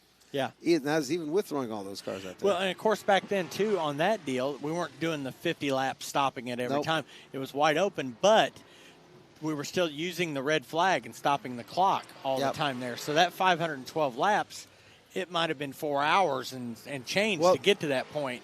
By the time we got down towards, like I said, that last hour, and pits were open for stops. We got down to that last hour. You had, Jerry Gordon and Kenny St. John and 1 or 2 strays that had limped their way back out of the track. And then a couple guys who just couldn't believe their luck. They got their chance to shine to be in the top 10. Yeah. There's still a bunch of people on there that finished that top 10, top 15 of that race who weren't even close to being there at the end. Yeah. They ended a long time ago. That weren't even quote unquote figure eight drivers.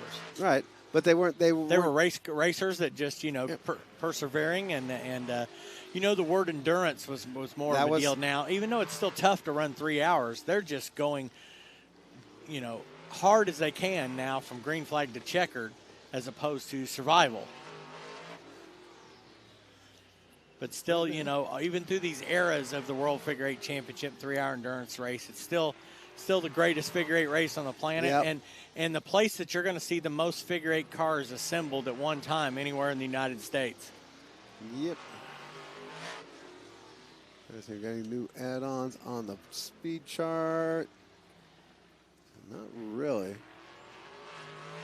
Number of cars, let's see. Cars at the 17. Oh, who would that?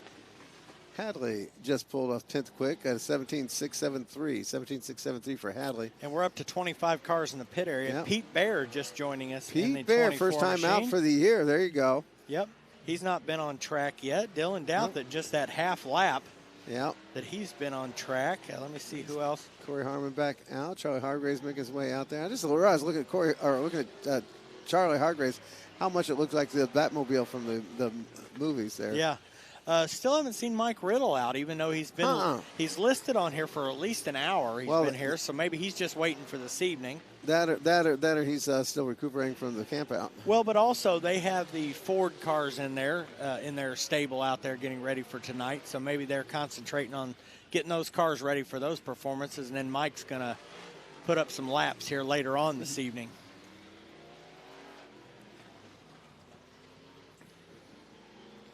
Get just about 10 minutes left to go here in this afternoon session for the Outlaw Figure 8 cars. Corey Harmon pulling down there. Yeah, 17.5. Improved a little bit there from earlier there, a few laps ago. 17.593 for Corey Harmon. Oh, can we start making that? Let's see. 21 or 20 going to start tomorrow. Right now, the 20th fastest time is 18.1, or pardon me, 20 start the field. Going to lock in tomorrow. Lock in tomorrow. And 18.195 for Donnie Garrigus the fourth is the 20th best time. I think it's going to have to be well better than that. I agree. So I'm really looking at the 17.7 range once again to lock in that top 20 minimum. Yeah, don't know if we're going to get any cars in the 18 in the starting 28 tomorrow. I mean, it might just be an O at the very end. And there's still a whole lot of folks still who have not been here today.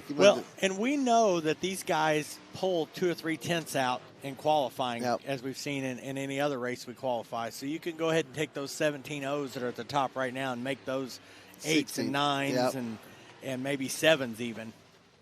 And then, of course, the king of qualifying is not here this evening, and that's Mark Tunney.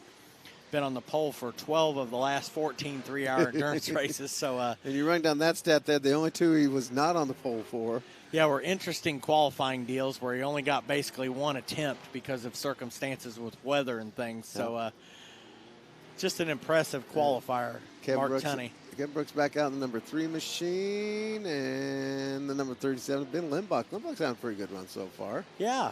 He's at 13th, right out halfway through the field.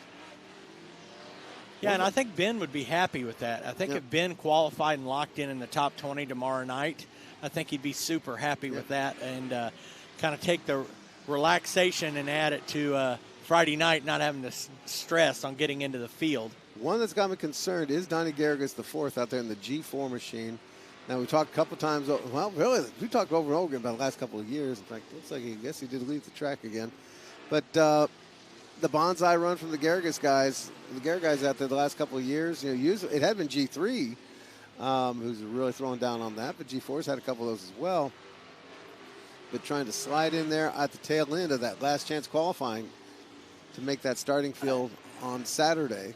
Yeah, I had an interesting conversation in the pit office this week with Doug Gregg. And we talked about, those folks bonsaiing it in and making contact with the wall. And, and some guys have wanted to try to figure out how to eliminate that because it is a safety concern. Yep. And I told Doug of my idea and sort of his jaw dropped on it. And I think there's a way to get rid of the bonsai qualifying 100%, and there's only one way to do that. And that's reverse. That's qualifying the other direction. Yep. And which really wouldn't make a big deal for the race, but it would get that deal out of there a little bit of the danger in that because it's not just the risk of them running into the walls, but damage their cars, cost them money, maybe make them miss running in the 3-hour figure 8 endurance race. And so I don't know if that's something that ever going to come to fruition, but it was just something that I'd kicked up. if we ever get, to the point where we've got transponders all the way around the track, we put the timing loop anywhere we wanted to. But as it stands, going down the flag stand, biggest sketch is where do you count where it ends? Is it going to be at the timing line, or is it going to be at the flagman? Oh, a qualifying lap going the other way, it's the timing line. Exactly. But there's no place to bonsai it in because it's going to do you no good to bonsaiing it into the other two corners because you still need to get through the lap. Well, I'm already picturing you're going to be coming off 4 and basically going straight. Well, but the line is a lot longer on this side, right? So it's not, you're going to lose time right there. But all you need to do is right up here by the wall where the line comes to it, put a couple of tractor tires right out there. We can just put a couple of tractor tires at the end of the right there in front of the figure 8 flag stand. But it's amazing when you sit and think about the bonsaiing in there and the turn. You're turning basically 90 degrees with a car that's going 70 miles an hour, which is, try that going down Post Road and turn on 10th Street at 70 miles an hour and see how that works out for you. Well, that's not a good example. That happens way too often. Usually with the Bears and Cherries right behind. Pete Bear makes his first run here in 2024 or 2025. Pardon me. The only figure 8 race that Pete's been in this year, he was at the Anderson Speedway race in June. Oh, that's right. Yeah. So good to see Pete back out here. Out there in the white and red number 24 machine. Pete once finished top 5 in the World Figure 8 Tour points. So Pete's been around the block a bit, racing all over the country. And the family that's been with us here at the Speedrome going back a couple of generations or so. Yeah, we were looking up some history on that earlier, Tori. No, we can't play that game. Our producer says no, can't do it. Maybe we'll save that for one of our After Dark editions. There you go. Glad to have you all with us, ladies and gentlemen. Welcome to the Indianapolis Speedrome, smack dab on the corner of Brookville Road and Kitley Avenue. We've been since 1941. Honored to have you with us. Now, we are technically, you've got your reserve seats for all 3 nights. Includes the main grandstand. Have a lot of folks not going to be here. Just be gentle, be kind. If you come up here and your reserve seat's got a butt in it already, you can choose to point it out and stand your ground or just move on, however you like it. But regardless, you're welcome to us here. And I will say, Pete Bear actually putting together a couple back-to-back laps, which is positive. Gradually easing his way up, 19.535. Yeah, and it's good that he snuck out here at the very end of this first one. Maybe, shake the rust off of it and check the car over before the evening practices. Shake the rust off the driver, too. Yeah. Get those cobwebs out. Yeah, so he's going to have a little bit more knowledge, even getting these few laps, but for this evening's practice. So far, the rundown of time seen today here is Troy Hughes on top of the speed chart, 22 machine at 17.029. Followed by Dalton Connors, number 20 ride for the kid is 17.094. Ben Tunney, 17.117. 17.174 for Austin Tunney, and fifth quick has been Kevin Brooks, 17.292. So right now, fastest Tunney has been Ben. Of course, we've not yet had a chance to put Mark Tunney under the light. Yeah, Mark, with this practice this afternoon without the transponder system, I was able to hold his cards, like you mentioned earlier, a little close to the vest compared to what these folks have done. Let's see, 57 Jesse Tunney, 6 quick, 17.309 on the track right now.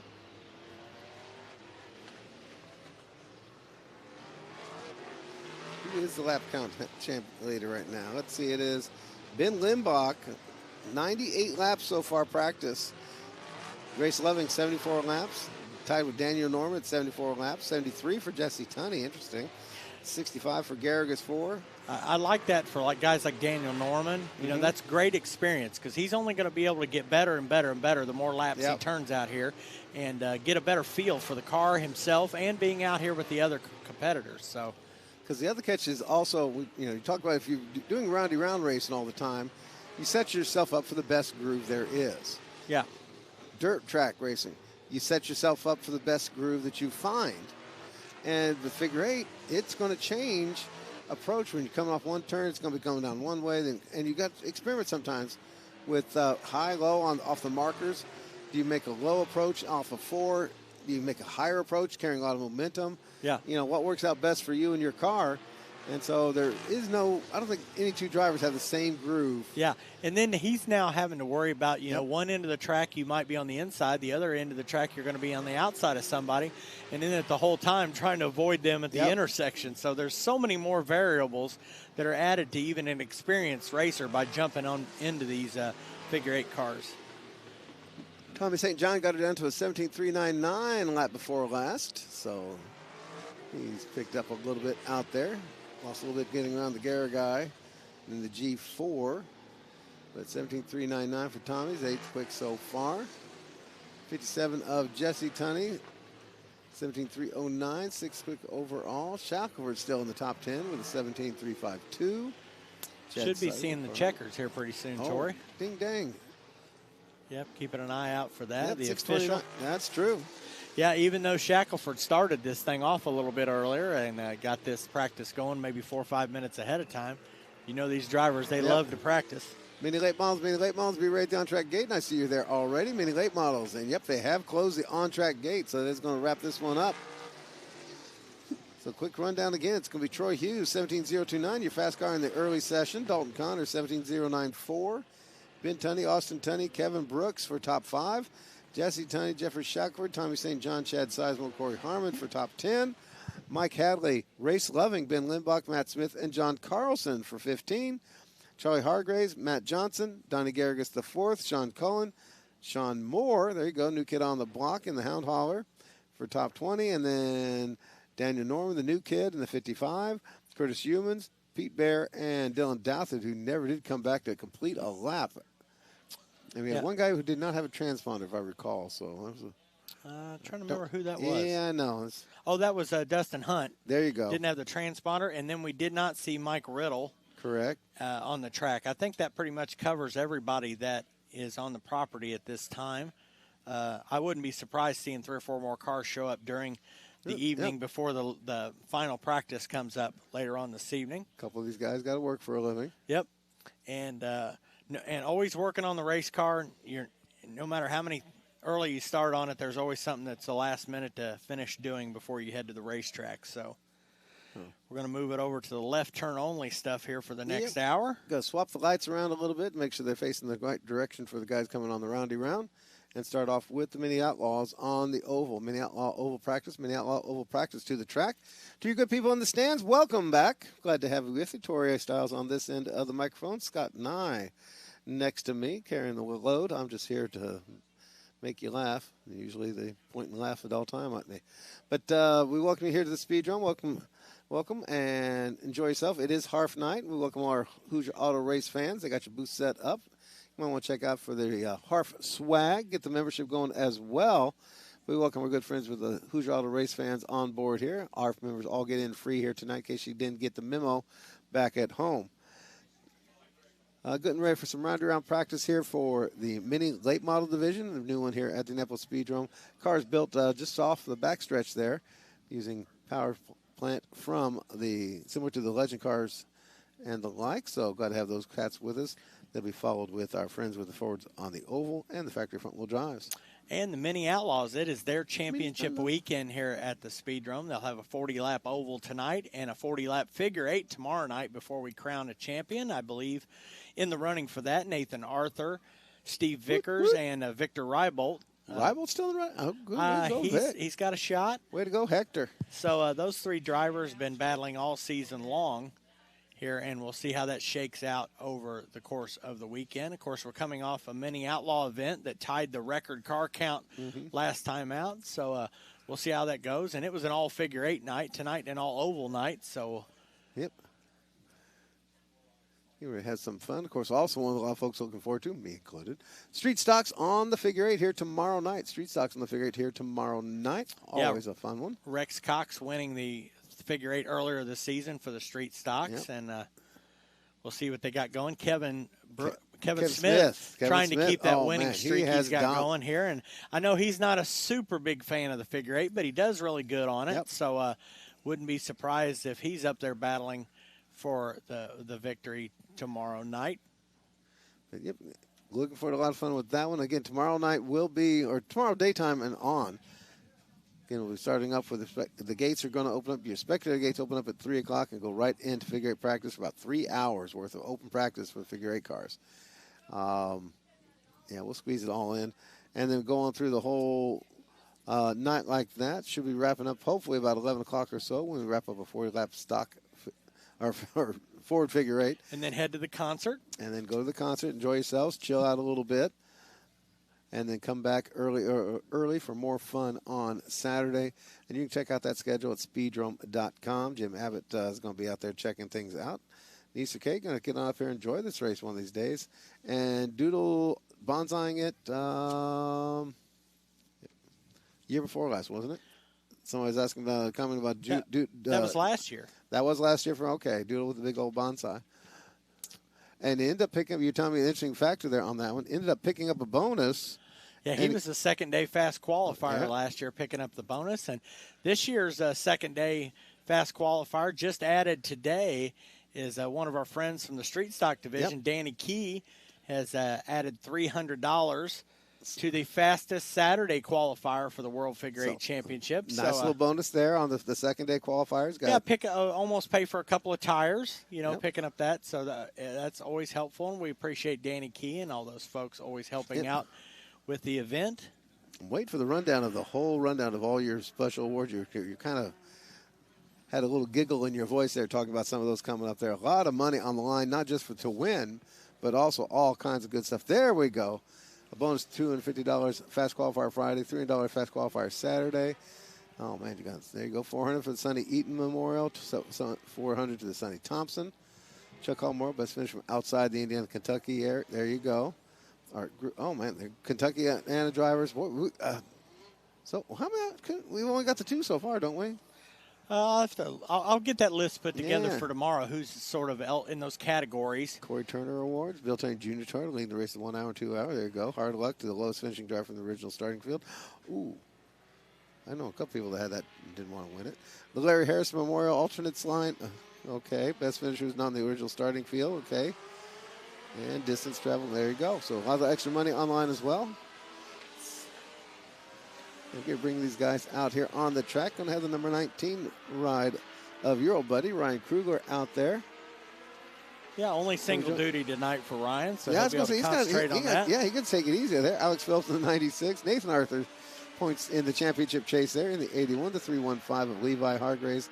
Mike Coops, number 36. Cody Smith in the 87 this time, and his daddy Rodney Smith in the 88. And Miles Coffer, that's Miles Coffer in his number 27. And more at the gate. Yep, a few more to come after that. I think I saw like 15 or 16 or so signed in today. Best lap so far, Rodney Smith, 14.034, 14.034 for Rodney Smith in the 88 machine. These cars, again, fairly evenly matched. They're all purpose-built race cars, as mentioned before. They're built right there behind the backstretch of the Indianapolis Speedrome, third turn performance. Use the powertrain. Basically similar, or same as what is used in the Legend cars and the Thunder Roadsters and about 20 other different classes of races these days, because it's a very well-known power plant. Lots of parts out there. Whole catalog's full of the stuff, so chance to get on board with that one with something that's a known item. And so that's been the positive there. We run them on the oval and the 8. Tonight they'll just be going roundy round for 40 laps later on tonight. Get some quick practice in. 16 signed in, which is one off the career high, so to speak, of the mini Outlaw division. So nice turnout on a Thursday night here for the oval program.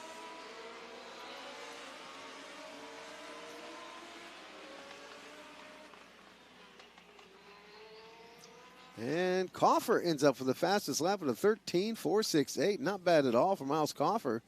Came in as like a part-time on a lark kind of driver last year and picked him up some very, very good runs out there. I think still looking for his first win, but it's due. He's been very close. Yep.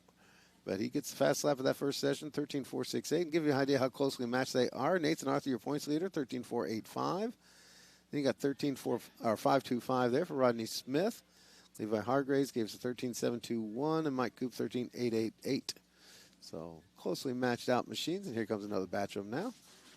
It'll be led by number 49 of Steve Vickers, another one of the championship contenders.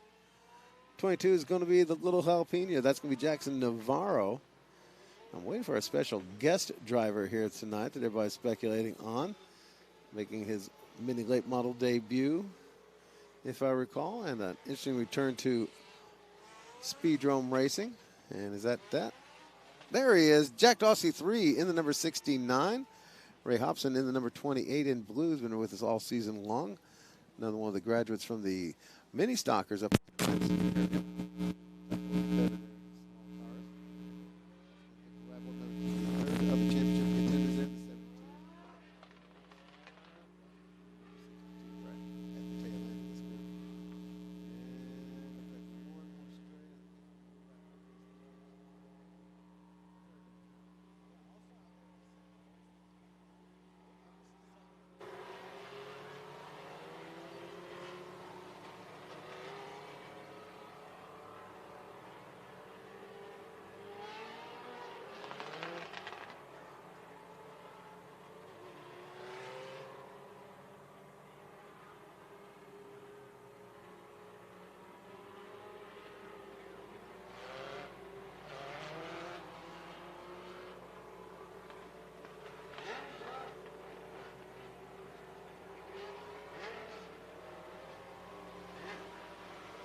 My end, and I'm showing sound going out, sound going to my ears. I think producer Kurt would have noticed a while back if he didn't hear us. So, I don't know, another way I can check that real quick. Yeah, Tori's going to go to his sneaky handy dandy. And no, they can't hear us. We're not broadcasting. Somebody knocked us out. Mama going to knock you out. Oh, he said. Kurt says we're okay. So. Kurt says he fixed it. Yep. So maybe somebody stepped on a cord or something over there. Remember, I unplugged my monitor earlier this season and freaked out. And of course, it was just the same mistake. Stepped on a cord. It's like stepping on the cat's tail. Yep. It looks like we may be getting close to the end here of this first round of practice here for the Browns Oil Service Mini Outlaws. Let's see real quick. And Steve Vickers, your fast cat, at 13.443. Miles Coffer right behind, 13.468. Nathan Arthur, 13.485. Rodney Smith up to the top 5, 13.525. And Jack Dawsey 3 finishes up with a fifth quick time at 13.645. Yeah, so he recovered nicely from that early spin. Here comes our next division here today, and that is the Outdoorsman Sports Shop Fords. Woo! Now, who gets the two machine? Will it be Phipps again? I think it is. Let's see. Yep, Michael Phipps returns in the little douche coupe, as some say. We also have another two machine here today. I seen on the entry list. Alex Booby from Jeffersonville here in the T2. You did say that this is a chance for the Sportsdrome guys to come and play at the Speedrome. Yeah, and I'm sure tomorrow night, the traditional figure eight before the 3-hour figure eight, we'll see our man Jacob Robertson, kind of the king of the Ford figure eight here in the state of Indiana. Rick Thompson asking on the YouTube about getting the race live tomorrow. That is a special subscription. Check it out at speedrome.tv. Go to speedrome.tv and they'll have the info for that at speedrome.tv.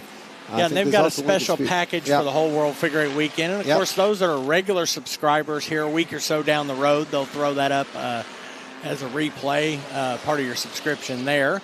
But to get the live broadcast all weekend, you're going to need to subscribe. And we're going to still do these practice free YouTube sessions for you. And maybe even qualifying on Saturday. And then once you'll have to see any of the race competition, you'll have to be logged on to speedrome.tv to check that out, as we traditionally do each and every year for World Figure Eight Championship weekend.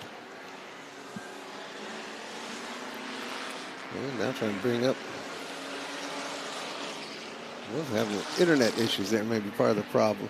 Tristan Riddle, your fast cat so far, number 5 machine at 15.190. Brendan Holford in the Mr. Bubble 98, right? It's 15. Yep.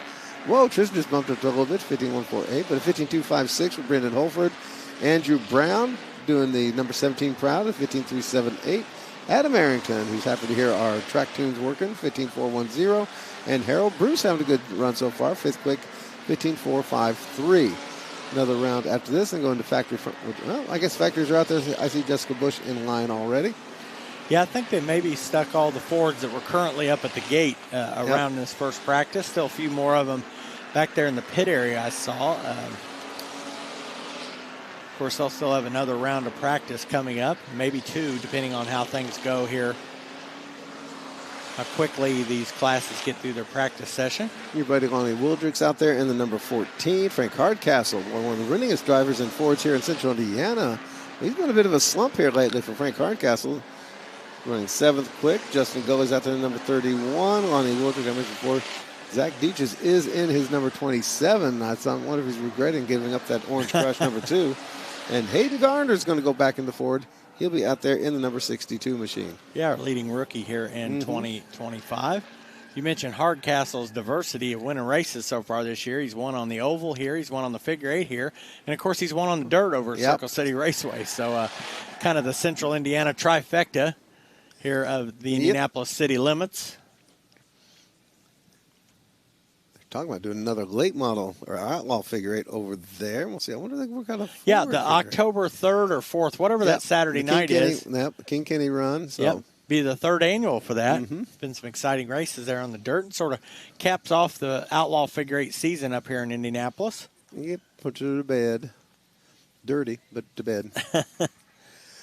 Factory front-wheel drive session, then back to the top of the batting order with the Mini Outlaws. Attention, Mini Outlaws, don't forget there is a Mini Outlaw Ford and figure eight factory front-wheel drive drivers meeting at the end of the practice rotation.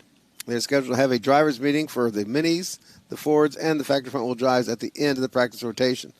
2 good people in the stands. If you're hungry or thirsty, got you covered underneath the main grandstand. If you got to go to the little boys' room, the little girls' room. We got all the plastic ones up now. We ask you please be respectful.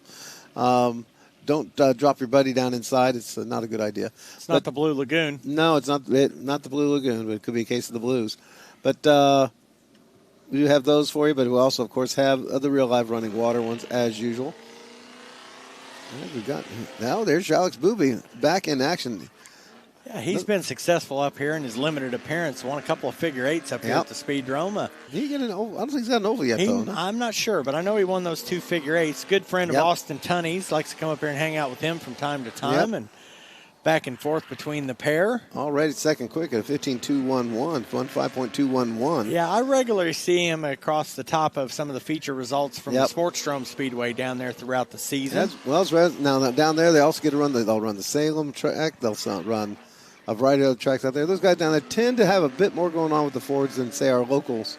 Yeah, it's a big hub of Ford Crown Vic racing down there. Sportsdrome gets 60-something of these Ford cars on a regular Saturday night. And, of course, thanks to the folks down there at the Sportsdrome, they normally take this weekend off to help support the World Figure Eight Championship. And we appreciate that each and every season. 15:08 or 0:33 fast time so far, best time so far. There's another 15 out there, 15:08.1 for Booby. I don't think he needs too much more practice. Yeah, they've got about 2 years on these Fords in both development and in, shall we say, creativity.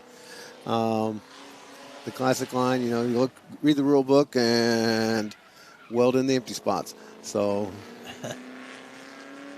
yeah, we see a lot of their folks come up as well and be very successful over at the dirt track too. So they're pretty good about everywhere they go. And the Cranmers, of course, had several successes out there. Looking forward to see them come join us one of these times. I think we had one or two of the brothers out before. Yep, but we'll see what happens. Looks like that'll do it for the Crown Vics here as we get Booby a couple of laps in there. And we got a bunch of front-wheel drives over there waiting at the gate. I think I saw 22 so far signed in last time I looked. 100 laps for the factory front-wheel drives. 100 laps for the factory front-wheel drives tonight. We thank you for being with us. Don't forget, if you are coming in late, make sure you get your transponders and get registered in over at the pit office. But we've got quite a few folks have to work for a living. We understand. And you're coming in. Now, we do have a word up. I know a lot of folks there. The 3-hour shirts and sweatshirts and hoodies are in. The bad news is the only trailer that got open is in the pits right now. They weren't expecting a big field out here in the stands. They've got them ready to go for tomorrow and Saturday, obviously. But some folks like that preview look at it, and you'll start seeing a couple walking around the track, some gorgeous batch of hoodies and T-shirts.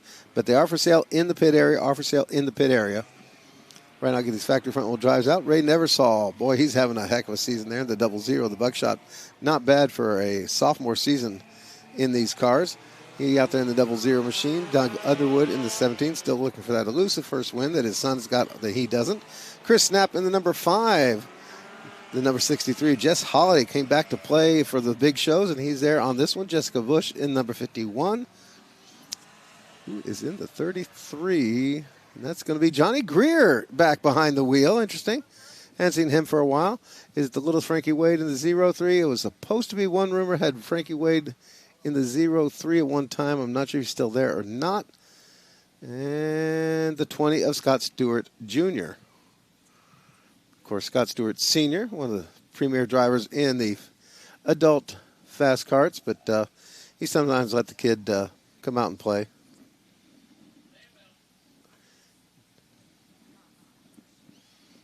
Issue with the Jess Holiday machine. And yep, may have been a little bit of leakage coming off of that one. It happens sometimes as we get older. Appreciate you folks coming out and being here for the fun and games. We are still, in case you are following, we are currently live right here at the corner, Brookville Road and Kitley Avenue. We're also live worldwide at our Indianapolis Speedrome YouTube page, and we're live worldwide at speedrome.tv. However you choose to join us, we are proud to have you. Getting them cranked back up here after that brief caution flag. Got a bunch more there crowding back there. After we go the round on this, there'll be a second round. They'll be counting as the qualifying runs for all the divisions. Yeah, they're going to use those times in all three of those classes to use as those time trial laps. Best lap will be your time, and then I believe they'll be drawing inverts for these three classes for those main events tonight. A bit more than a few of these guys have been inverted in the past, so we'll see what happens. So that's Scott Stewart Jr. in the green machine 20s. Fast cat so far, 15181, 15.181. Yeah, Stewart, the reigning champion of the class, running an abbreviated schedule so far here in 2025, but never misses these long-distance events. Was here tuning up last week with the kidney bean and finished on the podium in that deal. Well, for him, he had a couple of years there where he went in, he fought the good fight, tried to be, and he ended up bridesmaid status. Could not get that big championship chase going his way. It just seems a few things fell against him, even though he's consistently one of the best and strongest.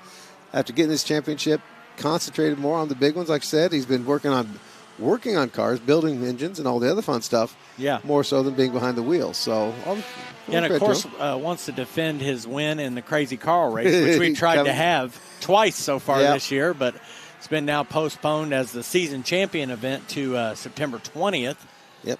So here are a couple of big events for the front-wheel drives as they head towards capping off their 2025 season.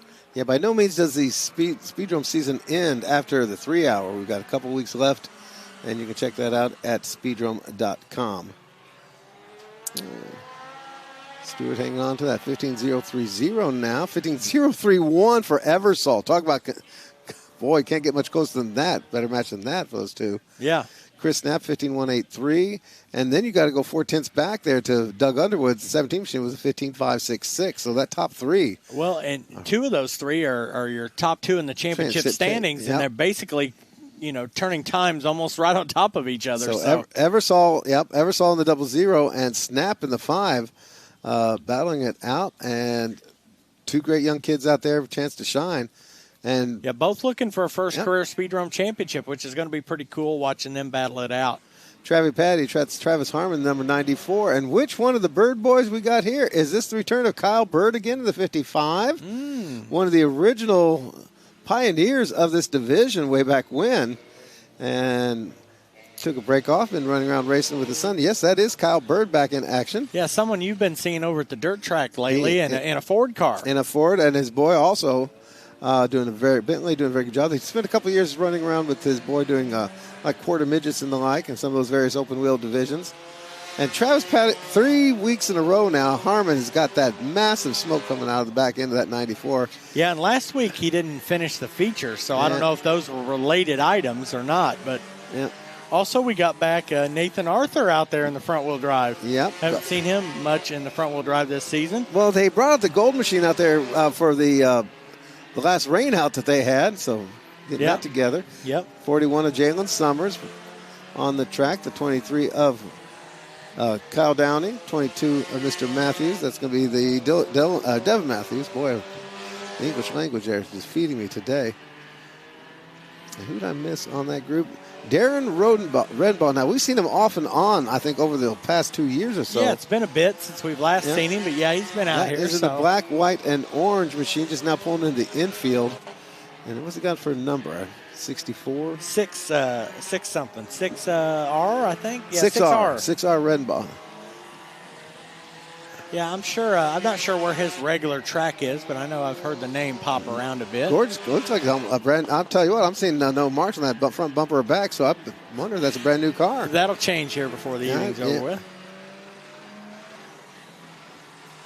Which I meant to point out, Adam Arrington's real proud. He completely redid the body and cleaned everything up on that 24 machine in that Ford. Yeah. And found a brand new bumper cover. Which I know from watching on social media, those bumper covers are hard to come by. Well, you got the Burkhead Ford Ranchers, you see. Uh-huh. The Jimmy Burkhead's got the Ford, the Crown Vic Ranch, you see. So if you're needing something, he may be your first call. He raises them down there, and they're free range down there in Johnson County. Nice. Uh-huh. They've got a little bit of land there, just right on the edge of Morgan County. In case he has to hop across the county line, get away from the revenuers. Yeah, the revenuers. I like that. We've got the regulators coming up tomorrow. We're talking about the revenuers. Revenuers down there watching those Crown Vics. Stewart's still atop. Yep. Eversole, Snap. Local Harmon. laws may apply on those still. Yep. Harmon holds on to the 4th quick, and Nathan Arthur 5th quick. But they are way off the mark. That gives you an idea. It goes 15.030 for Scott Stewart, 15.031 for Ray Neversall, 15.183 for Snap, 15.187 for Harmon. But then you change over about 4/10 or 3 to 4/10 slower for Nathan Arthur's number 81 run 5th quick. So your top 4. Yeah. Well, and the thing that we keep mentioning week after week, that smoke situation doesn't seem to slow down Harmon. He puts up good lap times, even though it looks like the hand grenade with the pin pulled. I'm kind of hoping maybe he's got like a brisket working back there or something. I don't know. Well, those things take a while to cook. It's not just a quick thing. They need to smoke for a while. Yep. And Travis Harmon, hey, when he's cooking, he's cooking. Yeah. All right, Billy Pittman or Billy Pittman's kid out there, the 177. We've got the hatch, the white number 333 of Zachary Hall. Mr. Clark returns for trying to get that win taken care of in the 114. Which Clark was it, though, is going to be the question mark. It is the William Clark. 92 of Claude. Oh, my God. What? I don't. Oh, that's Rich Catcher. Rich Catcher. Yeah, I was going to say, wait a minute. Yeah. Well, Claude is his given name. Yeah, but it's kind of neat. Have we seen? Has he been here at all this year? Not that I can recall, but he's made an appearance in probably. I don't know, 30 seasons out here at the Speedrome off and on between I was gonna say, figure eight cars and street stocks and front wheel drives, and even at one time had a senior fast kart. Yep, he's not afraid of much of anything out here. I think he did the pro stocks one point, didn't he? I think. Oh yeah, for sure. There we go. And just to confirm on the 177, it says Jacob Daniels, so it is the youngster it is behind the wheel. Yep, always have to double check. Jacob every now and then had a tough night. Billy climbed back in. Yeah, Billy doesn't often need practice or anything. He just hops in and takes off and goes. So. And that'd be old man Billy as opposed to Billy. Yeah, that's 10-finger Billy. 10-finger, yep. He's still got all his digits. I tell you what, the Catron car looks like it's got a nice paint job on it. He's been working on that thing for a while, and hasn't been able to tear it up since last year. Well, he missed most of last year too, didn't he? Yeah. He's parked right there in the Whitaker spot. Yeah. Yeah, I think that's a fresh car. Well, the backside of that. Well, they might have come stock. A fresh race car. It's not fresh from the street. Mini Outlaws, back to the on-track gate, please. Mini Outlaws back to the on-track gate. And somebody's topping out the rev limiter. I heard that. Like a legend car here. Is this? It was the one. It was Catron. I think it was Catron. Yeah. Yeah, he was the one that just went by there. It's sort of even before the start-finish line, it topped out. Somebody did pay for the good chip. He needs to get on Amazon tonight. He does. Order a new one. Yep. Here we go. Let's listen to it this time. Yeah, not as bad that time. No, he didn't hit it that time. Mike Phipps out in his number 95. As you mentioned, he has the most unique, one of the most unique records here. He had his first time win in the front wheel drives three times. Three times, yep. Which sit and ponder on that for a minute. Well, that was part. When I started my interview with him last time out, was let's see if this one is for real. Yep. Third time's the charm. Yep, and it stuck. So he's no longer a newbie. This time I heard the rev limiter coming off that car that's going down the backstretch right now. 177 of Daniels. Though it's got a little smoke coming from it now, whoever it is. There's a lot of smoke there on the D cell. Yeah, it was. Yep, that's a Daniels 177 that's topping out. Yeah. Batter, he's one of those guys that goes up and down Madison Avenue all night long, just doing just that. Yeah, that's got that crazy muffler on it, you know, that your neighbors really love. Yep. All he's missing right now is the little homemade wing there with out of balsa and spit. He'd be a true South Side racer. Yeah. I remember those days of cruising up and down Madison Avenue. Let's see what's done in my top five. Scott Stewart's still atop the charts, Ray Neversole right behind, but then Micah Phipps.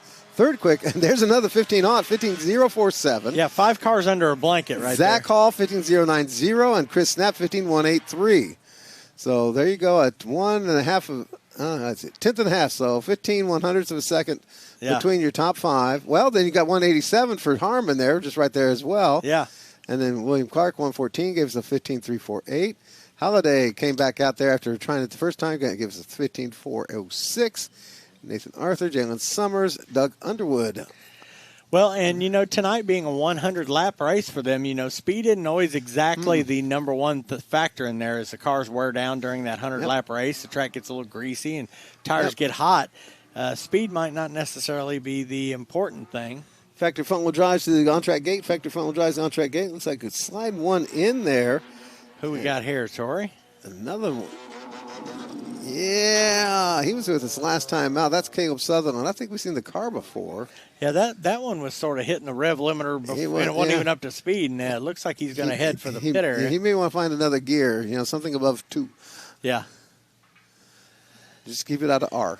Yep, it looks like we got many Outlaws staging back there at the gate, getting ready for their second round of practice, which, again, will serve as hot lap qualifying for tonight's 40-lap oval main.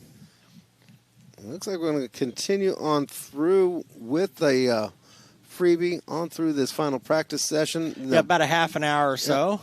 And then we will be going quiet, and there will be a brief break in the action. You folks in the stands, by the way, while we have a driver's meeting for the Minis, the Fords, and the factory front wheel drives. Mike Coop out there, number 36. Going to have the number 69. 72 of Victor Reibold. And the 49 is Steve Vickers, 2 of your championship contenders. There's the 27 of Miles Coffer. I said it right that time, Miss Chelsea. And who else we got? Ollie, oxen free. Last call. Come on, boys. This is your qualifying session for the Mini Outlaws. Mini Outlaw qualifying session. Here they come. Probably get 2 waves of them. I think I saw 16 cars last signed in, so probably an 8 and 8 kind of situation.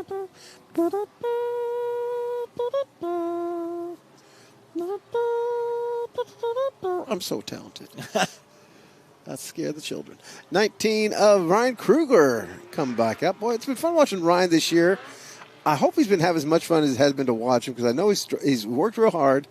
Often, double, even triple duty with a legend car, with the Mini Late model, with helping Benzenbauer with his operation, and the Phillips with as well, the new kid on the block, and just been a real hoot checking him out. Krugler also the guy that put all those fantastic safety lights on our white Speedrome truck. Oh, there you go. See? And the other black and white Speedrome truck that you might see out on the road during the week around Marion County. I don't get one of those. Alex Phillips out in the number 96. Ray Hobson in the number 28 in blue. Cody Mason the 62. And I think that's our track so far. 8 of them. And let's see how 8 up they're going to get.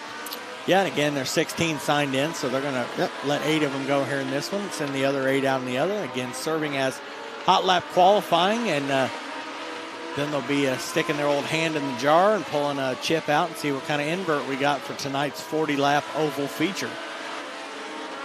Let's see. They're telling me Wild Rick 59. Hi, guys. Wish my dad luck. Well, good luck, Dad. I have no idea which one is Dad. Let's see. Car 59. Do we have a car 59? No. Car 59, where are you? Good luck, Dad. I hear you're on Maury next week, and you'll find out for sure if that's him or not.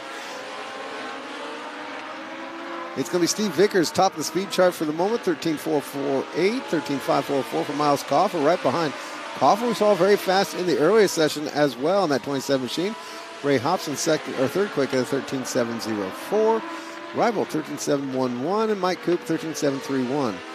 As we heard Scott and I tell us early on, your championship coming down to the wire here for 2 more races left. Tonight on the oval for 40 laps, tomorrow on the 8 for 40 laps. Vickers in the 49, Rival in the 72, and the 81 machine of Nathan Arthur coming down to the wire. Lonnie Wildrick, now we know. 14. Yeah, 14-4. Yeah, got to help us out there sometimes. We are old and forgetful up here in the booth, Rick. Holy cow, smoked it. And there it is. Did he hit the gate? I think he did. Yep, he smacked the gate. He had it locked up real good all the way up there. But, well, maybe he did. Maybe they might have had to open already. But they go to check on him immediately. Not seeing a ton of fluid. Not seeing a ton of damage either. The damage would have ordinarily been on that right-hand side. We'll wait for, see if we got us a replay there. Climbing out on his own. There we go. Oh, man. Yeah, still some smoke. Just got done bragging on that great time that Kruger been putting out there. Crew comes out, keep an eye on it, and there his helmet's off. He's all right. He can hear you, folks. Give it up. Tough break there for Kruger. Ryan Kruger there, getting out, climbing out on his own power. Wow. Yeah, right there towards the end of when they were going to complete They were getting ready. Basically, they're all but going to red. They had 9-10 laps in the books. And getting ready to wrap it up. And for me, it was really just trying to look and catching the smoke all down the front stretch there out of my corner of my eye. Yeah, and of course, this time of day for us up here in the booth, with the sun and stuff, and just out of the corner of the eye, as you mentioned, going down into turn number 1. Tough break there for Krugler. As you mentioned how hard he's been working all year to have this car and the Legend car and his friends' rides he's helping out with, and just a great team that supports the Speedrome in all kinds of ways. Got a couple of crews out there throwing down, putting the gator getter to get him up. we'll take a look at the track and things like that before we send out this second wave of the mini Outlaws. And that just reinforces in the pit area of being ready for your practice and up there at the gate. You know, track conditions might change there in the second or third group of your practice. So trying to be out there and ready and alert at the gate. You know, track conditions could change throughout your practice and affect your time. Wait, do we have a puddle underneath the ding-dang thing? I'm not. So far, no. I haven't seen anything. They're getting ready to put some oil dry down. Yeah, it's not going to be much of a journey into the pit area from him there. He's only about 10, 12 feet from the pit gate right there as they're going to pull him out with the strap of something going into that turn. Okay, so something did let loose. Yeah, I see him now with the shovel there, Tori. It's really high up, though. Yep. But we'll see how far it goes back because I can see that high groove as you get closer to the start-finish line is up where they run. You know, they're we can see actually a bit of sparkle on the front stretch, but still it is about just off the track wall. So it's going to be time to brush that in. Now, keep in mind, we're still under the qualifying time here for these mini Outlaws. So the fellas. Well, you know, a lot of times if you're very observant as a driver, when you come out in this next group, you see a little bit of that oil dry, so you know, hey, I need to be gentle on that. Maybe run across it a couple times before the green flag comes out, and sort of judge that before you start putting the power down for your fast laps. Give you a heads up here on the front stretch. They are putting down the cement dust, which means there will be a bit of dust in the air. So keep that in mind if you are very sensitive. If you do have contact lenses and the like. Please try to protect your eyes as much as possible, but watch for the Speedrome shuffle coming up. JT McNulty there putting down a layer of the cement dust on top. Kind of tends to bind up with any fluids, and he did leave a puddle behind there in approach to turn one again up high, so keep our fingers crossed. So a bit of cleanup time here. Bear with us, folks, on that one. Yeah, and where the oil dry is up there towards the gate is really not a big problem because they won't be running up here, but it's more of a problem here down the front straightaway as they get closer to the start-finish line because that is close to where they run when they're on a hot lap before they dive off into turn number one. They'll plant those outside tires, so this is going to be something that we'll make sure we get cleaned up for them. We'd have one more session for the mini late models, then a session for the Fords, and then wrap it up with factory front-wheel drives. Then a bit of break in the action. It will be a driver's meeting, and you folks will have to entertain each other there for just a few minutes here till we roll into opening ceremonies and right into feature time with the Mini Outlaws oval feature. Yeah, it's a great timing of the night for you to go down and get yourself something to eat, something to drink, and maybe say hello to your neighbor there and chat about the World Figure 8 coming up this weekend and all the cars that you saw there in that first round of practice, and maybe tell your buddy who you think's going to win or who's going to set on the pole or who's going to do something silly during the race. You know, it's always a discussion amongst friends. Maybe who has the best-looking car. Been a lot of good-looking paint schemes out here so far this evening. Yep. Real excited there. A lot of people we kind of look forward to this weekend. Talked about earlier the start of the silly season. Teams start changing. Cars get sold. Plans for the next year's car get made. Once we get through this race especially. Yeah, get a chance to see some of our friends from out of town, who come here. And it's not just the ones that are racing. There are a ton of folks in the pits during this weekend that come from Florida and Washington and Michigan and all that are supporters of figure 8 racing that maybe don't drive in the event. But you see those folks throughout the weekend in the pit area. And it's good to see sort of the brethren of the sport of figure 8 racing here converging in Indiana for the World Figure 8 Championship. I hear we got a pair of Washington State champions in attendance here as spectator and crew members. Yeah. Or champion contenders. Yeah. So. And speaking of the Washington, John Carlson in his weekend off in between the 1 hour and the 3 hour picked up a super stock figure 8 victory up at the Evergreen Speedway. So flying back and forth across country has not slowed him down any whatsoever. Yep. I think that's his second or third win so far this year up there. And he's won here, so, winning at both ends of the country is pretty impressive. That's a good point to Simon. Put that kind of – now he's not going to have to go to Florida.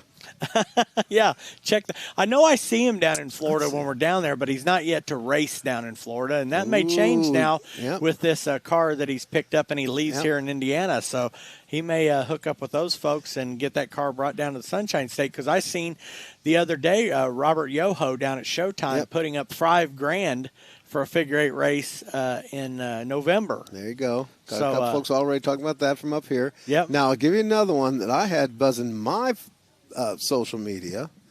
The folks up at Riverhead, New York are real tired of the Speedrome basically in control of the figure-8 world.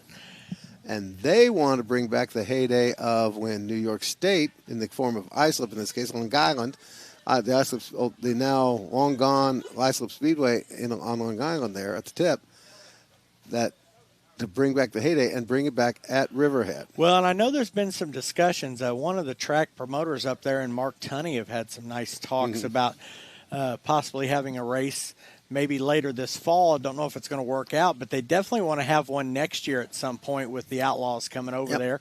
They do still have their regular figure-8 racing that runs up there on a regular basis, so the tradition's always continued with their figure-8 division, and some of those folks will be here throughout the weekend that come and check out the race. Also, talked to James Conley, our friend from Northwest Figure-8, and he's planning on having a figure-8 race at the Bull Ring in Las Vegas here up in October. I think 18th, 19th, something like that is the weekend he's looking at. He needs an announcer. He needs a pair of announcers, Scott and I. Well, he needs an announcing team. James is going to be here this weekend. So I got Smooth James. Okay. Yep, and I invited him if he'd like to stop by our pre-race setup down there on Saturday. I'll buy him one of your beers. You buy him a beer. You got money. We'll chat with him about that and maybe get some more information on that event in Vegas. So I know a couple of folks have already turned some laps out there in the past couple of years. Rod Proctor and Steve Durham have both turned a few laps over there. Boy, Durham's just sneaky that way, isn't he? He's everywhere. Yep. Durham's going to be driving for Andy Shirley this weekend in the 44 machine. Ruh-roh. Yeah, so a lot of fun there. Andy's a great supporter of racing throughout the Midwest. And just a lot of interesting stories here that always happen around World Figure-8 Championship weekend. Like you said, a lot of talk for next year and a lot of reminiscing from this year and seeing some old faces and friends and coming here for this great event each and every year. Now, the fun part that struck me, because we've always been seeing it now, of course, a lot of the guys on the West Coast getting the hang of these outlaw-type concepts, not having to do with the bomber-type cars, not having to do even with the limited late model pro stock class super stocks. Mackenzie needs some of those guys. They run the NASCAR super stock class out there. Actually, part of NASCAR, which I thought just boggles the mind. NASCAR's running figure-8 races out there, but actually running with these full, professionally built cars from the ground up. They've got caught on to it. Of course, Speedrome been with us right along, trying to keep up with what we've been doing. The guys in Michigan have been trying to get those folks to straighten up and fly right, and they've gotten a lot closer to it, and they've gradually had a couple cars came close to what we do out here.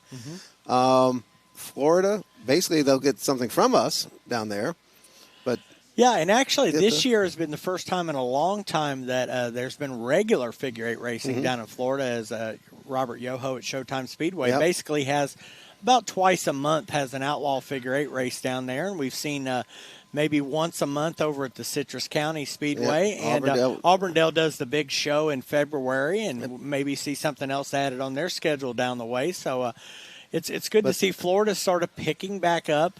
But the Riverhead tie-in, I really, really like. They're ones that kind of the last vestige of that East Coast flavor. Yeah. So especially once Oxford up in Maine there, and then, our favorite Maniac can tell you all about that one and losing that program. Yeah. And of course, Seekonk in Massachusetts, a few of those was doing this kind of thing.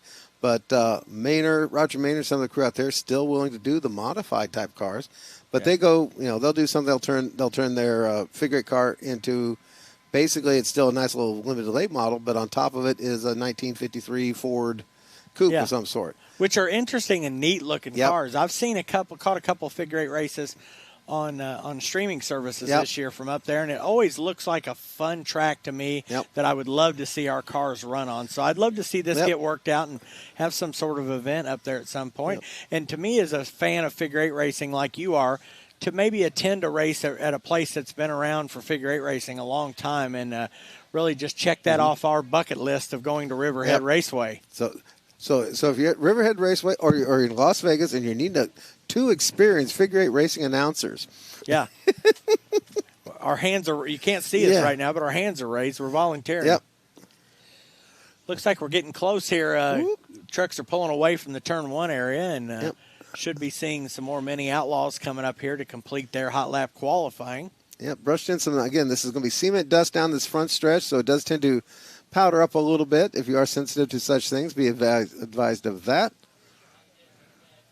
Oh, and I just realized they fixed the one little block of lights that were out on the sign. Good news there. I think it was a software issue. Kurt told me they were sending some updates on the software this week, and I just had to look like this exact same block on the old sign. Considering it's not even any parts of it are left from the old sign. They're all gone and gone. So to be in the same quadrant was kind of funny. Victor Rivals number 72, the 81 Nathan Arthur. 22, a little jalapeno, not so little, by the way. Jackson Navarro, the 7X of Mr. Mullis. Tyler Mullis, the 87 of, I forgot. Cody Smith. Thank you, Cody Smith, because his dad is in the 88. Yeah, Cody's second time out this year. Yep, and the 315 of Levi Hargraves out there. I don't think he was out here in that first practice, the first round of practice. He never shows up until it's 2 minutes before. Joey keeps him working hard there, and they get here late and are ready to go. No, Joey's got to stop for an extra cheeseburger every time. Yeah, Levi picking up his first figure 8 win last time out. Also finished second last weekend in the Legend division behind Xavier King. Good run. That's real where it's been kind of interesting. You figure he went straight from the junior fast carts basically and a little bit of senior fast, but went straight out and climbed into a legend car and was traveling all over the Midwest, all over the U.S. almost. Yeah. With his legend car and picking up wins. So had a very, very successful legend car career going. Kind of settled back down here in the local area. Yep. Fast lap so far has been Miles Coffer. This will be the qualifying session for these cars. Miles Coffer had 13.403. Vickers in the 49, 13.448 in that earliest session. We'll have to see how the second group stacks up now that they've made the cleanup there in turn number 1. And scrubbing through that oil dry, looks like, I'm trying to see what kind of times. Aaron Gordon, I kept saying Scott, Aaron Gordon in the 222. And they get the green flag there. My buddy Jeremy on the flag stand. And see if any of these guys are able to get down into the 13. Yeah, just now starting to get up to full speed here. Maybe look for Arthur or a Rybolt and see what they maybe turn in this session. Rodney Smith type. Yep. There we go. Jack Dawson, 3 in the 69. Again, third quick, 13.504. So looks like track in too bad. Nathan Arthur, fourth quick, 13.681. Yeah, and again, Dawsey, this is his first ever appearance in these machines. Yep. So track must not be too bad. Well, you comment on his multiple wins in the legend cars. So well, and you know what? He's been racing dirt a lot lately, so him getting through that oil dry probably not a big deal for him. Yep. He just plants it and pitches it. Been having a very, very successful season in modified cars, but also runs a couple late model classes. Well, and he's been running that midget as well, the Ashley Albertson car. And that's that race, the Memorial Race for Ashley Albertson, come up in just another week or two. Yeah, it's next Friday, I think. Yep. Oh, my goodness, I got work cut out for me. Yeah. Big night on that. We've got things going on with the open wheels. Maybe you're part of the craft crew here tonight.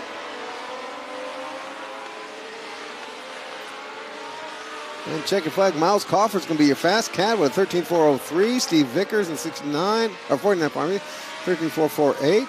Jack Dawsey for third quick at 13.462. Nathan Arthur fourth at 13.466. Rodney Smith fifth quick at 13.491. Levi Hargraves. Jackson Navarro seventh. Eighth was Victor Rybolt. Ninth, Ray Hobson. So yeah, it looked like track conditions didn't make a difference in that second session. Those folks were just as quick there. They got off and doing well. Ford's up next. Again, this session will be their qualifying session. They will be take their best time from this and some sort of invert for that feature coming up later on.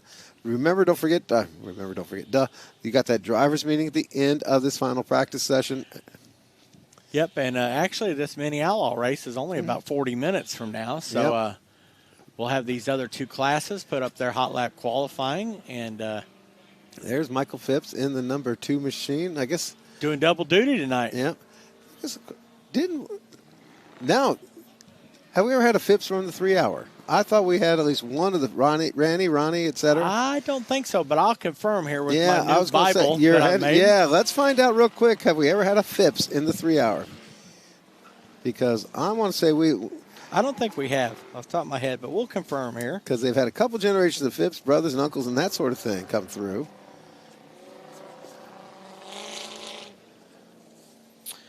0 Phipps. Okay. And that's surprising because there's a bunch of Phipps that race figure 8 race. Now, how about other than Herb Roses? Just Herb. Just Herb, the only Rose? Ronnie Rose never made it up here. Gotcha. Now, Ronnie Rose has won a bunch of fast kart races in the inaugural season in 1999. Well, yeah, I remember that. Yep. As he was one of the premier drivers when that class first got started up at the Anderson Speedway. Check out the nice shiny bumper on the front end of the 24 machine of Adam Arrington. He's out on the track right now, being joined with our man Lonnie Wildrick. There you go, there you go, Rick. Your man Lonnie's out there again. Number 2 of Michael Phipps, the number 21 of the Hammer, Harold Bruce, number 62 of Hayden Garner. Speaking of graduates from the senior fast karts, Hayden Garner just moved up this year. Matt Whitty shows up. It's the first session back here with this one. Yeah, which for him is right on time as well. And once again, Adam Arrington, of course, biggest fan of the track tune system we use here at the racetrack. We're having trouble hearing us. And you can actually hear us live, especially some people find it interesting because there is a slight delay on our feed. Not quite, well, yeah, even the YouTube feed, but especially the pay-per-view. And so you can actually get a preview if you want to make bets with people sitting in the room with you.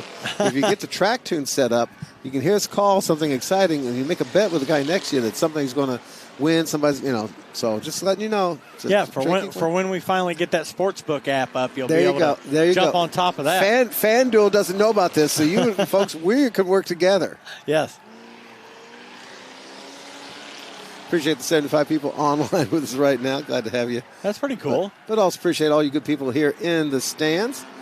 It's an easy kind of laid-back day here for the Speedromers as we ease into 3-hour weekend. Beautiful weather. Nice sun. It will be nippy. If you left a jacket in the car, go fetch. We almost got 80 cars here on a Thursday night. Yep. I mean, that's pretty cool. And they're still not done. There's still time for more to come out. Absolutely. My working guys there. Well, as you mentioned, a few folks that have just joined us here for the second round of practice that just rolled in, like Matt Whitty. Yep. Michael Phipps, Fast Cat, 15.310. Adam Arrington, 15.341 for the newbie. Matt Whitty, the former champion, 15.347. The Hammer, Harold Bruce, 15.385. Wildrick was a 15.521, and Hayden Garner, 15.625 in his number 62. So everybody right there in the mid-50s, 15s, I should say. Talked to a parent today here, Tori, that a junior fast kart driver will be moving up to the Ford division next year. Not last name Hughes, is it? No, but I can't really say right now because I don't know if Mom would be too happy about it. But I talked to Dad today, and it's someone that spent most of the year in our top 5 in the points, and that's all I'm going to say. That we may see that person move into. If it's one I'm thinking of, it made the social media and didn't go well. Okay, so let's just take a back seat on that one. Well, and it's September, so we've got good 6 months before it rolls season, around. So Former champion Andrew Brown out on the track, fell on his way. Possible championships coming his way. Well, I guess, has he had any yet? Frank Hart, yeah, he was had at Circle City. Well, he was also a champion here in the Roadrunner division. Yeah, I was going to. Frank did. Okay, yep. Yep. So did his brother Jimmy. Yep. They were both champions of the Roadrunner division, and that's why he runs the number 11 because that was his brother's number, who has since passed away. Yep. And T2 of Alex Booby, mentioned before, was a fast cat in the earlier session. Got the Gullies out there, Justin Gully in the 31. Yep, Zach Deach's number 27 returns. Tristan Riddle in the number 5. Brendan Holford in the Soapy Joe's 98. Ollie oxen free. Any more Fords to come out and play? And, of course, the Fords this year are running 2 different championships, one for the oval and one for the figure 8. They still got one more event coming up on September 20th. So these guys will be running for oval points tonight and running for figure 8 points tomorrow evening. Ah, okay. But the minis wrap up tonight, correct? No, the minis wrap up tomorrow, but there's the oval and the figure 8 count together. So and the factory front wheel drives. They still have one more event coming up on the 20th. There you go. So that's winding down in that deal as well. Take a look at the Gully 31. Coming out turn 4 down the straightaway there. Bit of glare there off the track. Back stretch, take a peek. There is the Holford Soapy Joe's 98. A lot of multicolors on that one because, well, edibles are fun. Yeah, that paint job might get better and better throughout the evening. Yeah. Well, Nathaniel Stoner's still got them all beat. Yes. Which we haven't seen him in a minute. We'll see if he shows up for the figure 8 tomorrow. He was out at our get-together at 5th Avenue. Oh, he was there? Yep. I wish I'd have saw him. Nathan's a good dude. It's hard to admit. Well, he's what, 17 feet tall? Well, but you got to remember, I can't see 5 feet in front of my face. Oh, okay. Well, so he wasn't sitting at our table. Okay, we at least see his belt buckle, but yeah, he's there. Good to see him. Yeah, great supporter of Ford racing throughout the whole state of Indiana. So even and beyond. He's been running like Florence, Kentucky, and all sorts of places. Nice, outstanding. So he checks a lot of tracks off his list. It does. Mark Purvis win the championship, then turn around and get sick. What are the chances? So Mark Purvis getting sick, ladies and gentlemen. Oh, he was one of our one of our guests at 5th Avenue. Yep. Yeah, he was there early and often. In case you're interested to share, you can go check that out at the YouTube page there. You can go see Josh Malchek and his trivia contest. We talked to ownership over there at 5th Ave, and they had great sales of Well, they ran out of tacos. Come on. But the amount of wings that they sold, because we were using them as a raffle for that deal, I heard the numbers this week, and it was pretty impressive. Okay. So glad to see folks supporting friends of ours over at 5th Avenue Grill and Bar. And over 200 chickens will never fly again. Thank you very much. I'm sure you'll see us over there in the future. Alex moving fast again, this time under the 15-second mark at a 14.823.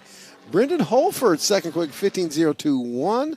Tristan Riddle, 15.200. Michael Phipps is 15.310. And Adam Arrington with a 15.341, rounding out top 5. That's going to be another good race this evening. Well, once again, Alex Booby could be, is going to be the one with the target on his back, that's for sure. Yes, Sportsdrome sent one bullet up here, and so far it's a speedy one. Yep.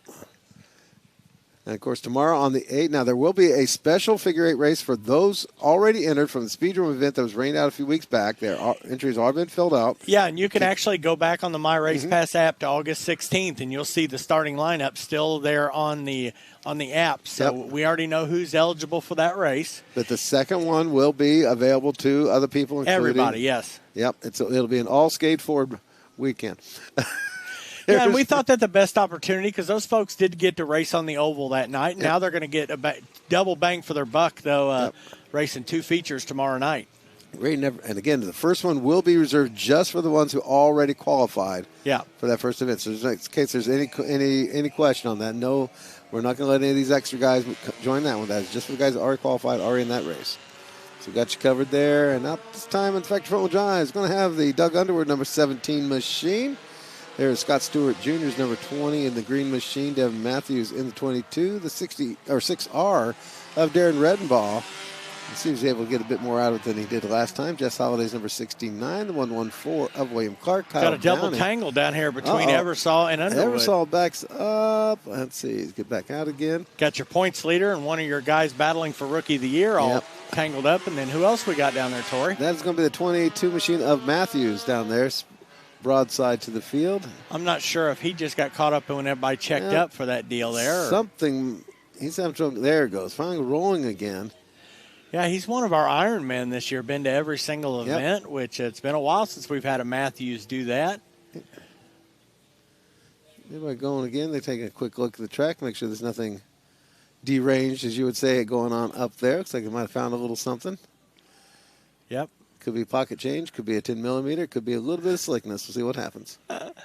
I'd like to know how many 10mm we find throughout well, the season. Well, we always had the Jack Jenkins rules. If it said snap-on, it was Jack's. Yeah. But anything else, it just said vanadium chrome. Harbor Freight. Well, we didn't have Harbor Freight in those days. Look at this. We got a fun run headed across the track. JT McNulty, ladies and gentlemen, once again demonstrating the Speedrome cardio program out there. I tried that earlier. I lifted some tires and stuff, and it took me a whole 2 hours to recover from that. All the power to you, son. Yeah. Had to take a nap up here. I think I raised a smile. That's about the best I did. JT run out there, pitching in. One of the fellas we really have not been able to do without here the last couple of seasons. JT coming on board, neighbor of the old track owner. Yeah, it looks. And just came over to help out and have some fun. And in fact, it was Auburndale where we first adopted him. Yeah, he came up. We put him to work as a gate guard. Yeah, and been with us ever since. Yep. Definitely looks like some sort of fluid or something down there as they're dragging a little bit of oil dry here. Oh, goodness.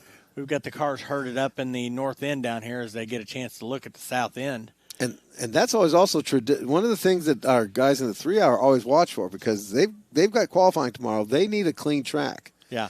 And so you get some, even though they're going to have 120 laps to be raced on this track here tonight in the feature events, they keep an eye to what's going on out there, what's getting oozed on there. Yeah. And, that's very important. Tomorrow they get 2 qualifying attempts. And, of course, the first qualifying attempt, they will randomly draw order for that. So you've got to go out in the order that you draw. And then the second qualifying attempt, we will invert the times from that previous run. So the slowest guy from round 1 will go first and the fastest guy will go last. That'll sort of build up that drama for that bump spot there in the top 20. That is. And it'll be fun to keep an eye on. I remember when we first did that a few years back, them holding Ricky Puckett down here and had the camera on him, and you could see the excitement on his face when that final car went to guarantee him a spot in the top 20. Yep. And we're hoping to do that again tomorrow afternoon. Yep. And probably have our guy Will Greenwell down there to speak with those folks on the bubble. The battle for the pole tomorrow, as well as, like I said, the starting 20. And that is so key these days, especially with the pace that these guys set on this race here in the opening half hour. Well, it's half 2 hours. Some of the guys were commenting, we were talking the other night. Yeah. That it is such, it used to be, the first 30 minutes was too crazy. You just had to survive it. And then you had a long stretch of just doing laps. Yeah. And then you hoped you were somewhere close to it in the last half hour. Yeah, and now if you start down there in the 20s, you're in danger early on with those folks meeting you at the intersection. And then once you get more than that half lap down, it's not going to be long before they're on your back bumper to put you 1 lap behind the pace. And the other thing we've discussed has been that in the years past, if you saw Kenny St. John going across the cross, you gave Kenny St. John the cross. If you saw Wayne Arnold, you let him on through. You didn't, and you saw him coming in your mirror. You made sure you stay out of the way. Now, I've got 30 guys could win this race. Yeah, I've got 30 guys ain't gonna give an inch. Yeah. And yet that crossover thing means nothing. That in the days when you only had 10 guys, they were going to win the race. Now you got 30 guys could win the race, and all 30 of those guys want that race, and none of them's going to give you an inch. Yeah, and as we mentioned, it might be just a second between the first fastest qualifier and the 30th fastest qualifier here this weekend. And what we got going on? Looks like they finished putting up oil dry down there, maybe checking some things out heading into turn number 3. I'm sure also they were looking at the cars over here in the north end to find out who our leaker is. Ah. And maybe give them some advice on what to do next. So the qualifying that comes up tomorrow. You want to be a part of that. Very, very key here for everything going on. For these events, of course, with 3 40-lap races, no heat races, shake it out. These guys want to qualify best they can. They know there's going to be an invert, but no matter what, the invert, the better you qualify, the better your chance of being in that front group. The invert is, 1, 2, 3, 4, and you want to be at those first 2 rows if you can be. It's just common sense. You're just going to have to qualify the best you can. And there's also just generally a sense of pride in being able to find out how fast you go. Yeah, and guys' goals tomorrow are different on that. You'll have those folks that are goals to be on that front row, and then you'll have a bunch of folks that their goals are to get in the locked in that top 20. And we've seen some pretty exciting sort of upsets in that deal. I remember maybe 2 or 3 years ago when Lee Schwartz got into the top 20, he was ecstatic because he was worried about all weekend of getting himself into the race, let alone locking himself in on Friday night. And he was so happy and slept like a baby that night heading into Saturday, and ended up running, I think, 8th or 9th in the race. So it was just a total good, and just put him in a good mindset for running Saturday night. Yep. Rick is one of those, at least I got Rick in my mind because he posted about JT being the employee of the mouth. Typos are killer. That would be me, the employee of the mouth. There you go. But Lee Schwartz is one of the guys. A few years back, I was calling for the young lions of the sport coming through, and we had, of course, Shackelford. We had Hughes. We had Schwartz. A few of these guys that just popped in here in those last year or two. That's going to be the next generation coming through. Because staples of the sport now. As you and I, talked about the old guard. What Tony this week? Those Tony boys are getting old. Yeah, Mark just turned 40 this year, so Mark turned 40. I mean, Ben's just right around the corner. So, and I'm thinking, oh my God, how does that make the rest of us? But anyways, but those guys now moving on, and the next generation coming through now. They're just keep watching. Now we've got. I mean, we got Kevin Brooks coming through here. This next generation. Well, look at that. Look at the amount of people we had between like 17 and 22 years old that raced in the Outlaw figure eights this year. Yep. And very talented young drivers as well. So. Hargraves Jr. of course gets in that. Kevin Brooks and Jillian and Yep. And just on and on and on. So very exciting time coming up, but that's part of what we're all kind of looking out for, and that's also I think where we want to start looking at the expansion of this sport is going to be what the new kids are doing, what can they bring on board. There's still a big dream of these men are mini outlaws taking off in the indoor circuit. That'd still be something I'd love to see, which would then help translate into the big cars on the big tracks. Yeah, and give us something to do during the winter. Yeah. And if you need a couple of experienced announcers, air code 317-340-5791. Come on. I got you. Okay, here the front wheel drives are hammering through the south end and getting through that oil dry down there. Looking good so far. We're back underway here in hot lap qualifying. We're going to try to speed our way through this. Scott Stewart Jr. already to a 14.851, so the track's looking pretty good shape right now. Ray never saw 15.1s. I just got the draw on the minis. Ooh-wee. 15. Oh. That's going to hurt. Well, so I'm a big fat liar about that whole qualify best you can thing. Poor Miles Coffer. I know, one of his best runs ever. But 40 laps, you don't know what's going to happen in that deal right there. Plenty on the round, on the round around. You figure the tail ends, traffic's going to be a factor eventually. Sure. And Scott Stewart Jr. is your fast cat still, 14.851, 15.144 for Raiden Eversole's 00. Oh, Stewart improved to a 14.810. That's William one Clark. of the fastest laps of the while the year. Yep. Yeah. It had been, since we kind of firmed up a few things, but started paying attention to a few things, hadn't seen a whole lot of sub-15s in the division. William Clark, 15.332. Doug Underwood, 15.402. Jess Holliday's number 69, 15.522. So getting those in. More factory front wheel drives at the on-track gate, including we've been bragging about Lee Schwartz all night long, and he will be the first one to brag about. Miss Jessica Bush will be in this next session. Yeah, even though Lee's not able to run the 3-hour this weekend because of work commitments on Saturday, he'll be here tonight, crew chiefing for Jessica, and then tomorrow he'll be here with Donnie Scurry for the street stock figure 8. Uh-oh. And maybe do some relief driving for somebody. Who knows? Okay. Lee would jump into anybody's stock car if they offered it to him tomorrow. Okay, here's my dig. If anybody drove other than Donnie Scurry, that'd be a relief. Oh, Donnie, just kidding. There you go. You can ring my bell. All right, we're having a little bit too much fun at somebody else's expense because, by golly, I can't afford to. We love you, Donnie. Yep. More of the factory front wheel drives, including Dylan Dupler in the Muse ZMP's 5.5. Now a 5.5D, by the way. I dated a girl like that once.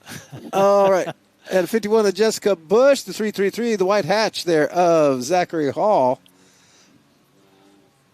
There is, that's Mr. Jane Steele out in this session, number 13 ride, the 55 of Kyle Bird. 92 of Rick Catron back in action. Boy, oh boy. And I guess he's going to be, he joins the senior league, doesn't he? He's the AARP squad there. Oh, for sure. He's a Nova Days street stock guy. The 03, did we confirm indeed? 03 yet? We have not. One story I got was it's going to be a little Frankie Wade. Let me see what they got on the My Race Pass app, Tori. I'll quickly check on that with front-wheel drives. Confirmed, Frank Wade III. Okay. Good call. The little Frankie Wade there, he's been dying for this. They did the grocery getters, which got some of those coming up. We did the grocery getter and just couldn't wait. He got Nathan Arthur's one of his old rides there. This is one we made so much fun of, but then Nathan go out and win with it one night. Yeah, it's one of those ones that look like it's been hit by a train, but still fast as fast can be. Yep. It may be a duct tape special, but by golly, it'll duck and run. Yeah, we'll give you the Don Klein Award for that. As his car used to look like that, and it always flew. Yep. Of course, Travie Patty's still smoking it up. Yep, he does. Could explain what that smell was back in the back part of the pits. I'll tell you what. But let's see. Stewart, Ray Neversall, Travis Farmer's third quick, 15.219. Zach Hall, fourth quick, 15.262. Which is surprising because Harmon's been just following on the back bumper of Wade right there. He's not been an open track. No, that came a little bit. Yeah, it came early in the second. Okay, his first lap was a 15.219. His first lap. Now he turned Frankie around, so he got tired of that. Gave him a little love tap. Oh, Larry, is Outlaw qualifying going to be free on YouTube? The answer is no, Larry. I apologize. You will have to go for the pay-per-view. You can listen in on Track Tunes. Yeah, because the qualifying tomorrow is inside the race program. It's right in the middle of other feature events. So it's their sort of main event for the day is their qualifying tomorrow. Yep. But there'll be a whole session of other racing going on before that happens, including, of course, the bicycle figure eight. Yeah, and, of course, the Outlaws have a ton of practice tomorrow, which you'll see as well. We'll be all through that. Look for hopefully some special features there as we go through the practice session, since nobody wants to watch cars go round and round all the time. They want to listen to me. But anyway. What do we got, one more group of front-wheel drives back here, I think so. Getting a pretty good turnout there. I think 23 are signed in. Yeah, so. 100 laps to race from tonight. It's definitely going to be survival. Can Travis Harms, all that smoke, make it through to the end? Can Scott Stewart shake his bad luck and pull that one off in the number 20 machines? He had just a tough year. Rain Eversall already had a nasty little spin today. Is that championship drive going to continue here for him? Zach Hall's been sneaking up real close these days. There's some great runs. Yeah, he finished second last week in the Kidney Bean. Jalen Summers out in this group, the number 41. Nathan Arthur isn't always a threat, and now he's got himself his very own gold racer in the 81. There is... Which it's only Nathan's third division of the year. Let's go. Is it third? Because he got Legend, Mini, and this front-wheel drive here. I thought he did one other one in there somewhere. Nope, I guess not. He just keeps making more. Yeah. Caleb Sutherland's 04 machine. Jacob Daniels in the 177. Johnny Greer in the 33. Johnny Greer not fighting for the 42. What happened there? Yeah. And then the 5 machine of Chris Snap, the other part of your championship battle coming into these final events here for the factory front-wheel drive division. Chris Snap in the 5 and Raiden Eversall in the 00. Makes 22. And again, a tough run there for the 04 machine of Sutherland. Couldn't really get things to roll in there in that first session. This one dies shortly after he gets out as well. Hopefully, he's still got one more opportunity to come out tonight in that 100-lapper. So hopefully the next hour or so they can get that fixed. And whatever's going on. Hopefully it's not mixing margaritas down there inside the engine compartment. Yep. This will be the final qualifying session. After this, we will go quiet for a little bit, get ready for a driver's meeting. In fact, we'll have to hurry, guys, to the driver's meeting right away. Driver's meeting right at the end of this practice session. A couple track cleanup sessions there. To put us about 15 minutes behind schedule.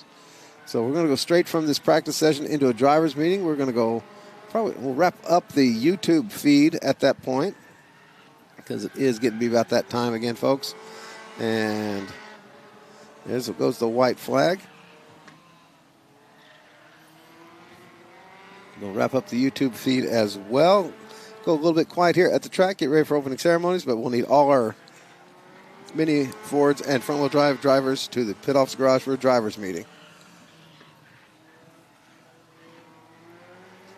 In fact, we'll put a bit of a blast out on that. Oh, I got me potted up, don't they?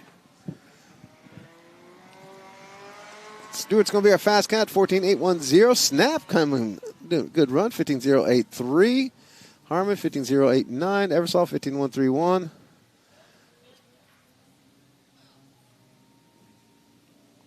I'm not sure what.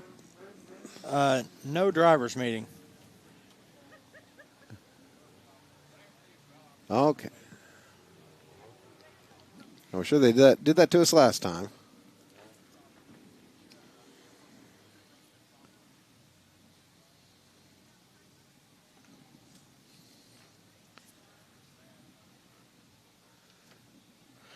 I'm sorry, minis.